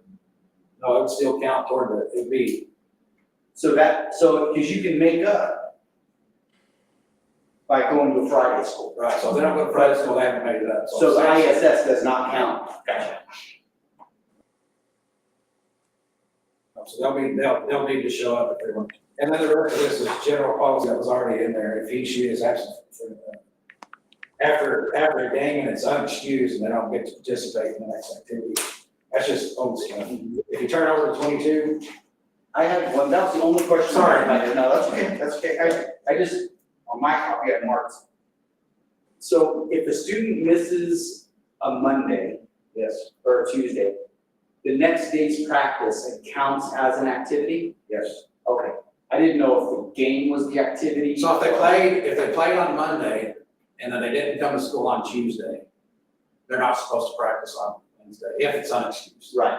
So, and if let's say they take off, they miss a Tuesday and it's unexcused, do they get to practice Wednesday? Okay. So let's say it has nothing to do with, the game. Let's just say they're sick on Tuesday and they show up to practice Tuesday afternoon. No, they have to be there the day of. And then how about the next day? No, that's only if it's after a competition. After a game, okay, gotcha. That's what I was confused about. Yep. That's correct. I added closed campus lunch detention, because we're gonna start allowing teachers to assign lunch detentions. Right now, a teacher really has no way of disciplining kids. And there's no consequence they can really give them other than send them to the office. So they would be able to get it, so for instance, they ask them to be quiet, second, third time, they're probably gonna give them a closed campus lunch detention, so they can take care of the problem. And then on the next page, we added Friday school. Ooh, Saturday too? For Saturday on 5-day school weeks. Oh, If you know those. Yeah. And we have a teacher that already is going to do that. Page 28, government economics, we're going to add to the NMJC as far as honors courses, because that's moved to a senior course, and they can take that to the JC now throughout the week, and it's not easy. The government economics is really tough to the JC. Oh, I doesn't understand it. The next page, page 49, 8th graders have not been able to participate until the end of their, I'm requesting, asking that change to become, follow basically the New Mexico Activities Association rule, because everybody we compete against follows the New Mexico Activity Association rule. I'll give you an example. I was doing girls basketball, which I coach. I won't be coaching this next year, so it's not, other than doing what's right for kids, it's not gonna affect me. We competed against Taylor. Taylor started an 8th grader in the state tournament. She played the entire year. We didn't get to start playing our 8th graders at the varsity level, the ones that could compete, until after the junior high season. So they only got 4 or 5 games at the varsity level of experience, where those kids were getting the full season, the full 18, or the full 26 seasons, the full 26 games. It's made a huge difference at the end of the year, because they had a lot more experience when it came time to compete in tournaments and stuff. So if they move up as an 8th grader, do they only participate in varsity? And it's through the athletic director and myself, you're not moving the kid up unless they can actually contribute. We're not doing that. I like that. And then, so I've always, let's say you have an 8th grader, or Yeah, let's just say an eighth grader for right now, and then eighth grader moves up to varsity. They're no longer playing junior high sports, right? No, they wouldn't, if they're playing on varsity, They're not gonna play eighth grade either. And now, what happens vice versa? If you have a varsity player, if you have a ninth grader that's playing in varsity, are they able to come down and play JV? yes. Yeah, and an eighth grader would be able to, because in New Mexico, you're allowed 5 quarters. Right. So you could play four quarters at the varsity level, and you can play 1 quarter at the JV. Right. I just So don't. we do that a lot of times with younger players, just get them. And that will apply to eighth grader also, true? Sorry? 5 quarters, eighth grader will be able to play 5 quarters. Yes. How does that affect the junior high program? Different years, it's going to be different, but you don't you don't very often get eighth graders who are playing at the varsity level. Right. And you're saying they have to be able to compete, they can't just show up and say, right. We're not letting them win. They need to be able to make a difference in that team. Not just move up to get playing time, or, you know. They better be good. And then I forgot what the last question was asked. You'll, 5 quarters. 5 quarters, right? And And then then once they become varsity, yes. yeah, and then I asked about, because I've always had a little bit of trouble, this is just a personal thing, that if you're a freshman or a sophomore and you move up and you're playing varsity football, and you're playing the varsity football games, and then you step down, and now you're taking up time in the JV when those kids will be developing, right? You're already at the competing at the varsity level. I don't understand why we allow them to move down and then take up spots that could be developing our JV players. The reason they do that is they can. I don't think you're gonna see that with this new coaching staff. They're not gonna move down kids that are, now they might move down somebody that's getting in for 4 minutes at the varsity level. You know, he's not getting any real play, but they're not gonna move the starter down in the JV. Okay. We have that. Yeah, that one. That's, okay. I'll get it. So they play 2 games, some kids play 2 games, but Yeah. JV game didn't or something. Yeah. Which was illegal. Yeah. They played way over the top. Right, well, that was always my But question. that had nothing to do with that. Right, right. This But just like Mr. Little says, are you gonna play your starter down? Right. You know, And I have one other question, I apologize, because I've always been worried about this, and there may be no basis to this. When we're, so, do we ever, are we concerned, or do we need to be concerned about the fact that 8th graders are hanging out with 18-year-old kids? Like traveling and things like that, like is there a, you know, there's a difference between definitely a 13, 14-year-old versus an 18-year-old. Yeah. I mean, I don't know, it may have. I've been in districts that have moved them up, I've never seen that be an issue. Okay. Now, what I have seen is, I have seen the other 8th graders that are classmates of that kid become unfriendly to them because they're moving up and they're not really, that's just part of it. Right, that's, yeah, and that, I was just worried about more of the safety component of a 13-year-old traveling with 18-year-olds. But we've also done a real good job, making sure that monitoring the students. I mean, that was just a thought. Yeah, also. And then I took out the injured player part, I had no idea why that was in there, I think it was something, if a player was injured, they weren't able to travel with the team, I think if you play football, you break your arm, you don't get to go. It makes sense to me. Yeah. And then the bylaws for the next, the National Honor Society, this was sent to me by Ms. Loftus, and I just, I read through it, didn't see anything. I corrected a few of the articles, but other than that, I didn't see anything else wrong. So I really can't answer any questions over that, except for that's what she sent me, so this is the bylaw. Did you tell Ms. Loftus that there were spelling errors? I did not, but I will. Oh,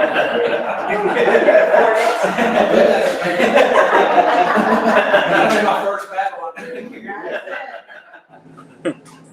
She's just an author and all that. And an English teacher, right? But I'm sure it's spell check, those things, I do it all the time. Oh. Or you type something in and you're not paying attention. Yeah, absolutely. No, I couldn't have typed all that as well as she did, not having any mistakes, I promise you. I had definitely read through this previously. I just had those questions about the sports primarily, everything else looks really good. I really like the attendance policy. I've always had a feeling that we needed to be a little more aggressive with that, something with some teeth. I appreciate that personally. There will be some battle, I mean, you'll have some. Of course. We're gonna have to- Also, let me just add, I sat down with Mr. Little when he decided to take the job. I don't know why he did, but I'm glad he did. Anyway, and I just laid out my concerns to him about high school, and he has addressed every one of them, and with better stuff than I thought anybody would have. So I do appreciate the effort that he's already put forth, and still hasn't got $1 pay for that job yet. I appreciate that. Thank you, sir. We appreciate that. And thank you to you too. I know that's, I apologize about you this whole thing this week, changing meetings. Oh, no, that's not a big deal. I did tell, he asked me to sit in on this one, and he said, I'm gonna ask you to do something you probably said you'd never do again. Right. He told me I'll never do that again when he came to work. I'm sure it's. And you're doing it for free. You gotta make it worse. Exactly. I don't know, Ms. Crawford, do you have any questions? No, Thank you. Mr. Little, I'm good. I do appreciate your effort too, because I can tell just by all that red lettering, you've made a lot of changes. We appreciate Yeah, it. I'm gonna put that, I'm gonna leave it red in the handbook, so when parents read it, they'll pick out. There you go. And that was the recommendation from Mr. Schneider, so. Yes, and all of his changes do follow current board policy. So there Yeah. really is no policy you would have to change to follow Yeah. these. Yeah, Right. and state law. Once we adopt the student handbook, it becomes board policy. Yeah. Perfect. Anybody have any questions regarding the 24-25 junior and senior high handbook revisions? No, sir. I do not. Do the motion to I approve. make the motion to approve it. I'll second it. All in favor? Good deal. Thank you, sir. That's quite a bit of work. All right. Annual maintenance contract. Where is it? Out there.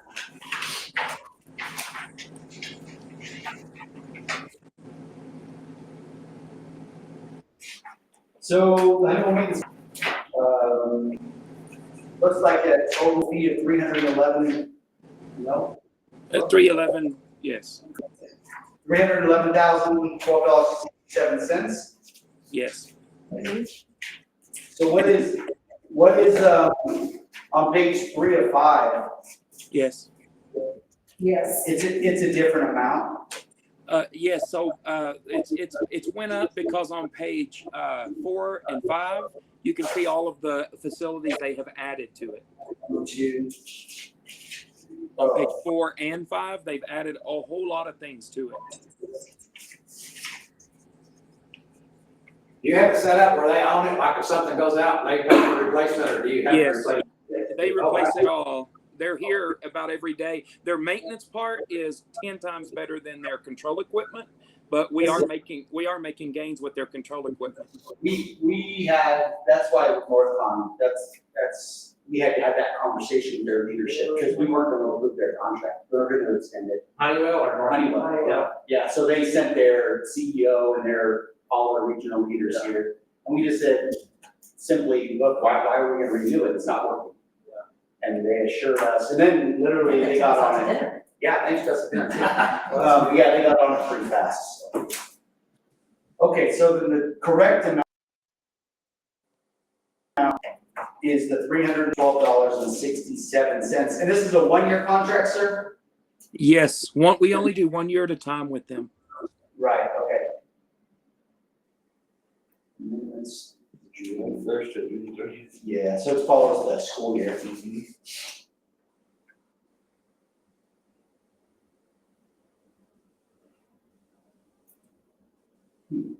Okay.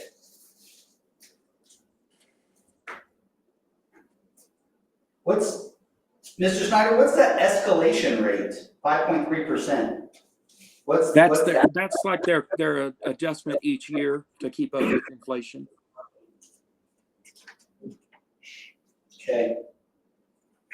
And they got you, once they put that system in, you cannot go to anybody else, because they got proprietorship, all that stuff. We've had, And that's also one every year we could actually fight that next year and say, we're not paying that 5% extra if we wanted to.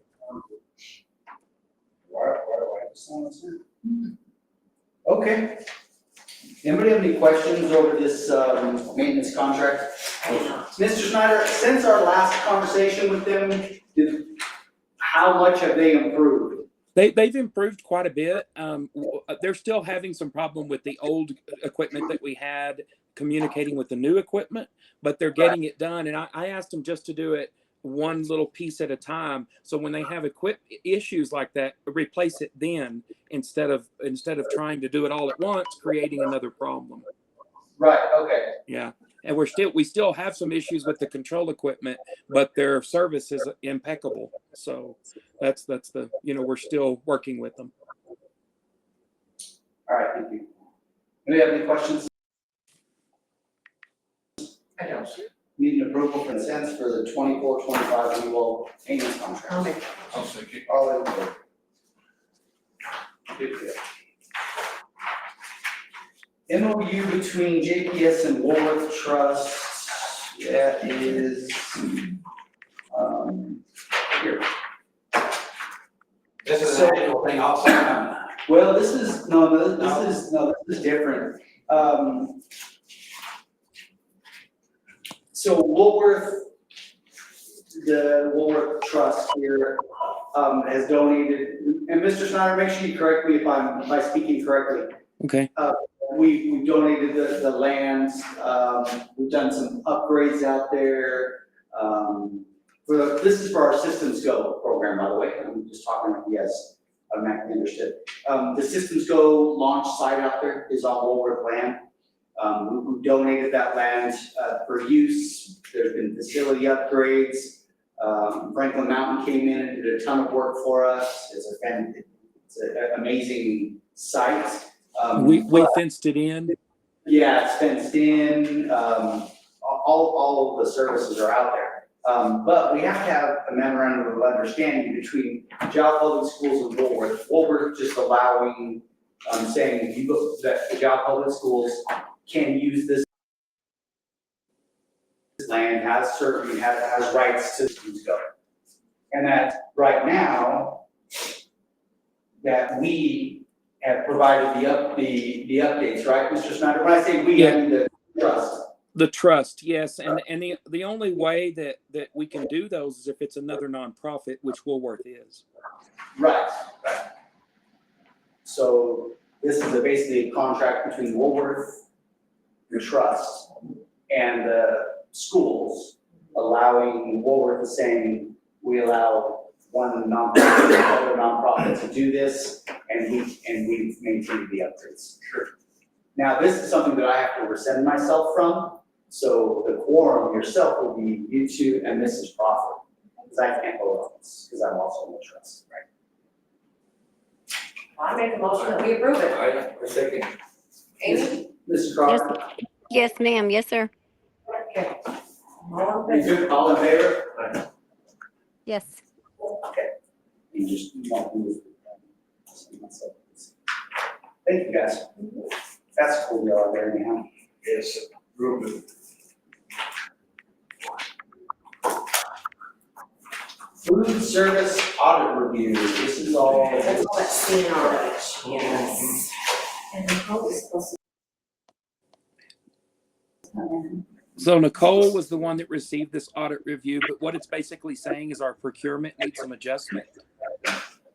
And we need to do it a little differently on the procurement. That's their findings.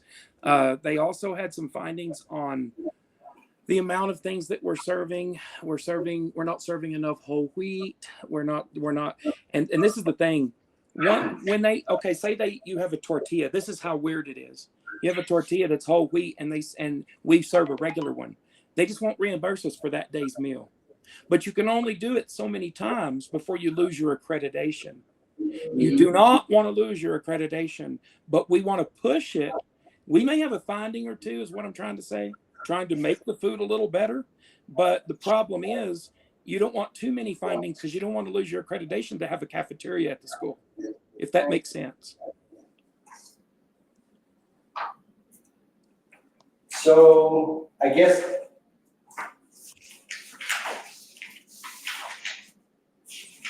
it might be smarter,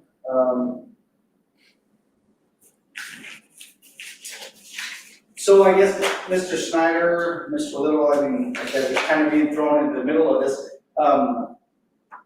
I guess I don't understand. I know it's an audit. Yes. I get that. What are you asking us to do? You get just a review to let you know and be aware of it. You don't do anything. There's no action on this? No, then? sir. No, sir. Oh, okay, I was confused, 'cause I didn't see Yeah, what. I just want y'all aware of it. Anything like that, if we're brought into something, I just want y'all to know about it. No, I appreciate that. I was looking at it and you know what would be nice though, maybe if we could, have, I'm trying to remember what she goes, Mrs. Gogan? Yes. Or- Yes. Last time I called her wrong last name. This will be on the next agenda. Yes. Thank you, yeah. Because that would be we need a better understanding of what if it was a bad audit finding, if we need to make changes, we need to know about that. A Yes. little more. Yes. Perfect, so we can rediscuss this at next meeting. Absolutely. Thank you, sir. And that was. Have we corrected all those findings already, just out of Yes. curiosity? If we're moving in the next. Okay. We're really not gonna serve, wheat tortillas, are we? No. Okay, so we've corrected what Well, I'm just thinking, that's big as a law. we've corrected the important stuff that will get us in the most trouble, but we can push the envelope and just pay a little extra every once in a while. Well, I mean, Jim, the fact, who cares? right, I mean. Their nanas are the best. I can't make it. Yeah. Like we're not eating right now. Yeah, I need fruit snacks. Oh, man. These are the findings, and then she, these were her responses to those. Yeah, I saw that, I just thought if she could come in and, Yes. because this is a summary of it, that's. I can go on. Oh, you're the, oh, is that I? Okay. That's where she wrote that. Oh. Code of conduct and procedure. Right, okay. That's probably basically saying like, they're gonna do correct. What her correction is. All right, so if you guys will see this here, this is something handed out to us afterwards. Here procedures and code of conduct. It looks like that this is letter I, this is her response or the correction to the audit findings. Oh. But again, she can talk about that. Is that right, Mr. Snyder? Yes, that's correct, because there is a list of findings here and a list of what we have to do to correct it. Right, and so, So for right now, this is just for us to review. just for review. Okay. Yes. And give us better understanding of things.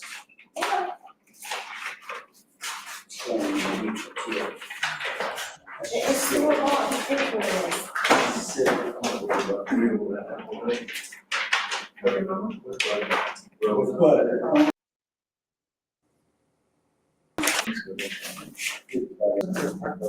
Yeah.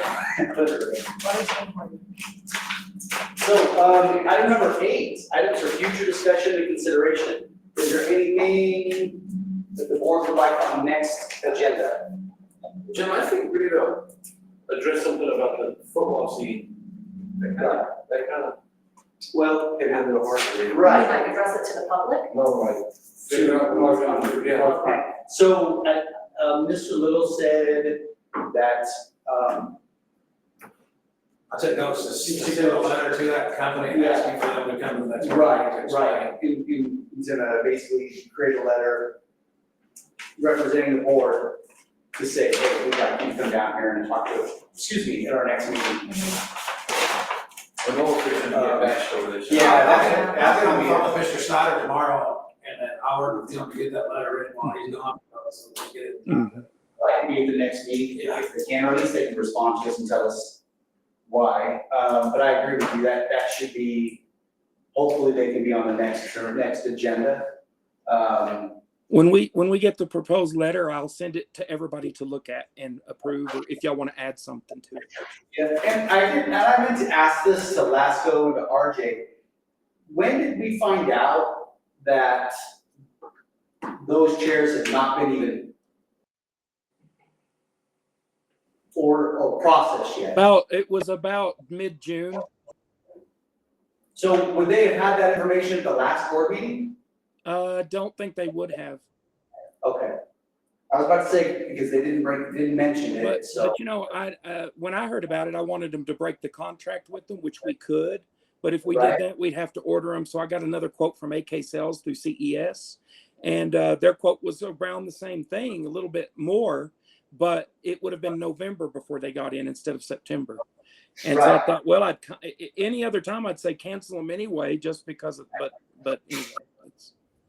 Okay, well, I just think they need to show up here the Yes. board. We all believe that we'd like them to have to give us an explanation. Perfect, so yes, sir, noted.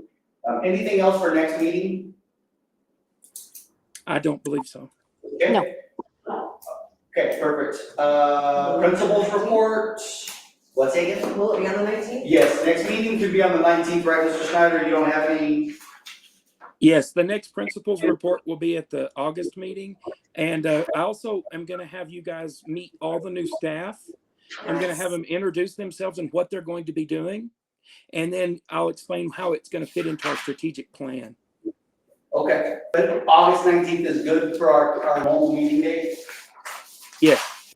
Okay. Did you make a copy of my principal report?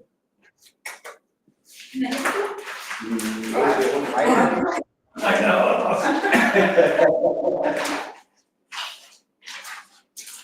That's what happens when you have free labor. Get what you pay for. Here it is, all right. I have the superintendent and principal report.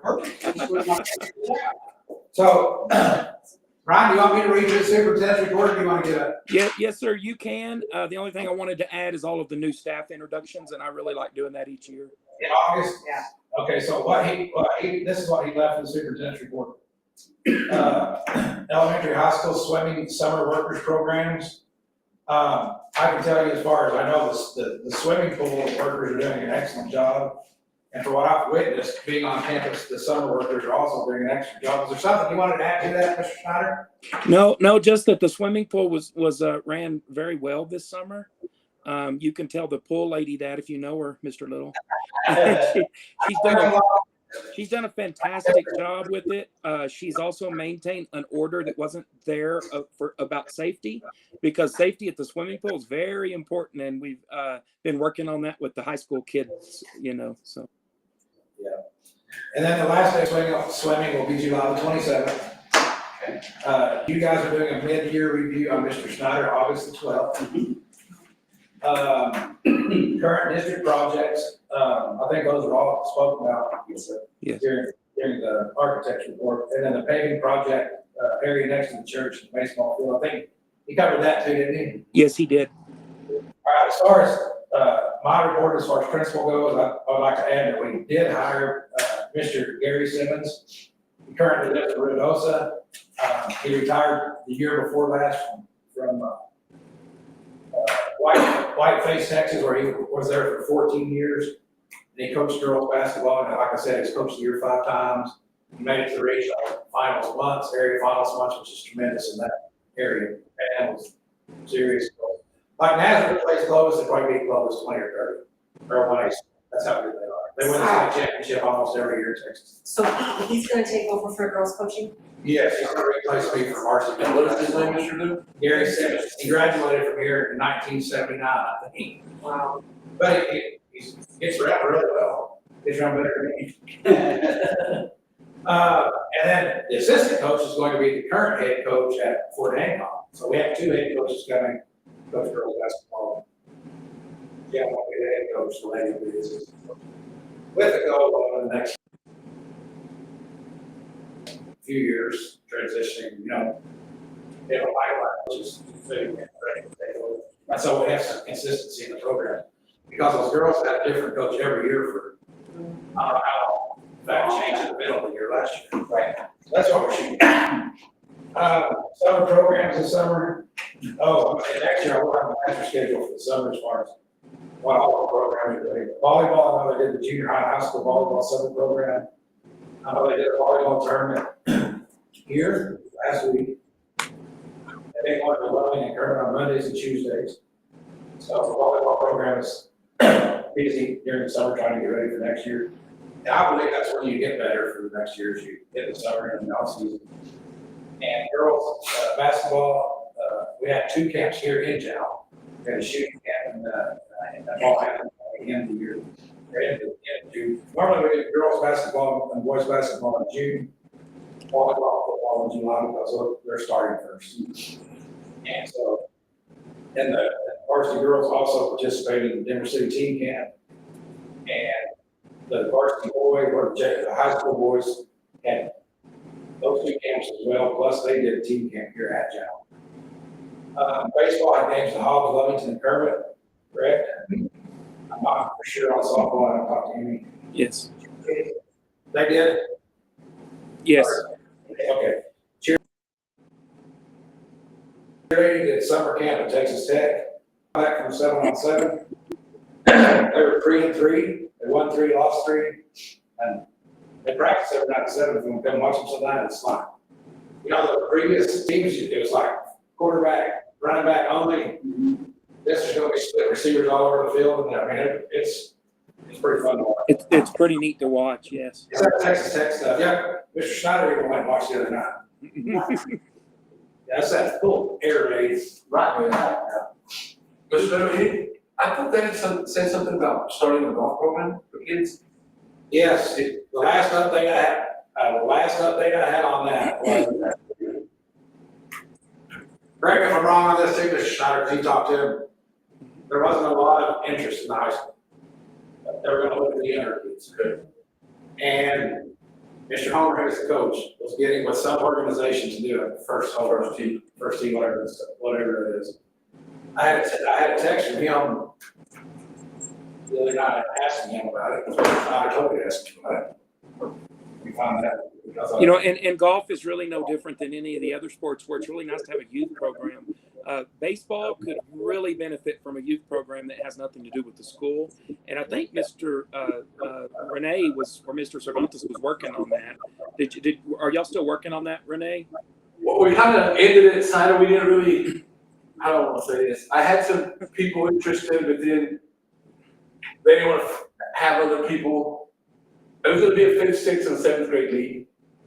Well, then there's 2 or 3 kids that were 8th graders, and other parents felt bad because I was going to take the 8th graders, which taking on 8th graders competing against 5th graders is a whole different level, and I didn't want to do that to the younger kids. So they kind of backed down and said, well, if these kids can't go, my kids can't go. So I just did it there, and I did something else. Yeah, it's like any of those programs. If we anytime we can, like facilities, and we're going to encourage the younger programs because those are kind of the feeder into the school, and it only makes sense to have those kids familiar with, say, baseball or golf, because by the time high school comes, they're probably not interested in it by then. You know. Yes, it's like Mr. Little said. Every other sport besides golf and baseball has a summer program going. Exactly. And it shows. And baseball for learning stuff that you're supposed to learn in the little league level, and that's why We're hoping a lot of that gets fixed with we're trying to change the elementary PE program to where it becomes more of a fundamentals program where we're teaching that every day to every kid. And I think too, Mr. Snyder, I think maybe we mentioned something about this last time, but anytime that you can get an addition, like a summer JAL Little League, for example, program going and use of high school facilities, it's a plus. It's just getting people to take that step from previous organizations that we've been. To help, yes, yes. This is the last text from Homer. He said, I'm still waiting for the first team to get back to me. For junior golf, been a fiasco on their part. Late July looks like now. I know the golf program in Hog very good, and they had first tee there last week when I was there. I can kind of run it by them too. Okay. And even if we have to take the kids to Hobbs to the first tee, I mean, I'll drive some of the kids if I have to. Okay. I'll get back to Steve, you guys, sir. all of our summer programs. So with Right, I think Ms. Crawford said something. Mrs. Crawford. No, I didn't say anything, except, yeah, go golf. Yeah, yeah, everybody, go golf. But just like anything else with all of our summer programs this year, we found some gaps and holes like in fundraising and when they can do it and how they can do it during school for summer programs because they have nothing to do with the school technically. But I took the cheerleaders myself to Lubbock in a bus. So we were kind of responsible on the transportation end. So we're looking at all that to make sure that we have all the holes covered and there's no lack of supervision anywhere where we should have it, if that makes sense. So we're gonna have that organized before they leave for the summer, kind of what's going on. Everything planned out. Right. Perfect. Anything else for principals and supers? No? No. All right. Thank you guys so much. Unless anybody else on the board has anything, we'll leave a motion to adjourn. I'll second it. All in favor, right? Thank you, Mr. Crawford. Hey, Shelley. Thank you. Hey, could I Tell get Carolina to save those, anything that was handed out today, save it for me, please? Yes. Thank you, Mr. Okay. Little. Yeah, thank you guys. Here's another deal. Okay. The other day, I was gonna go play baseball with the kids.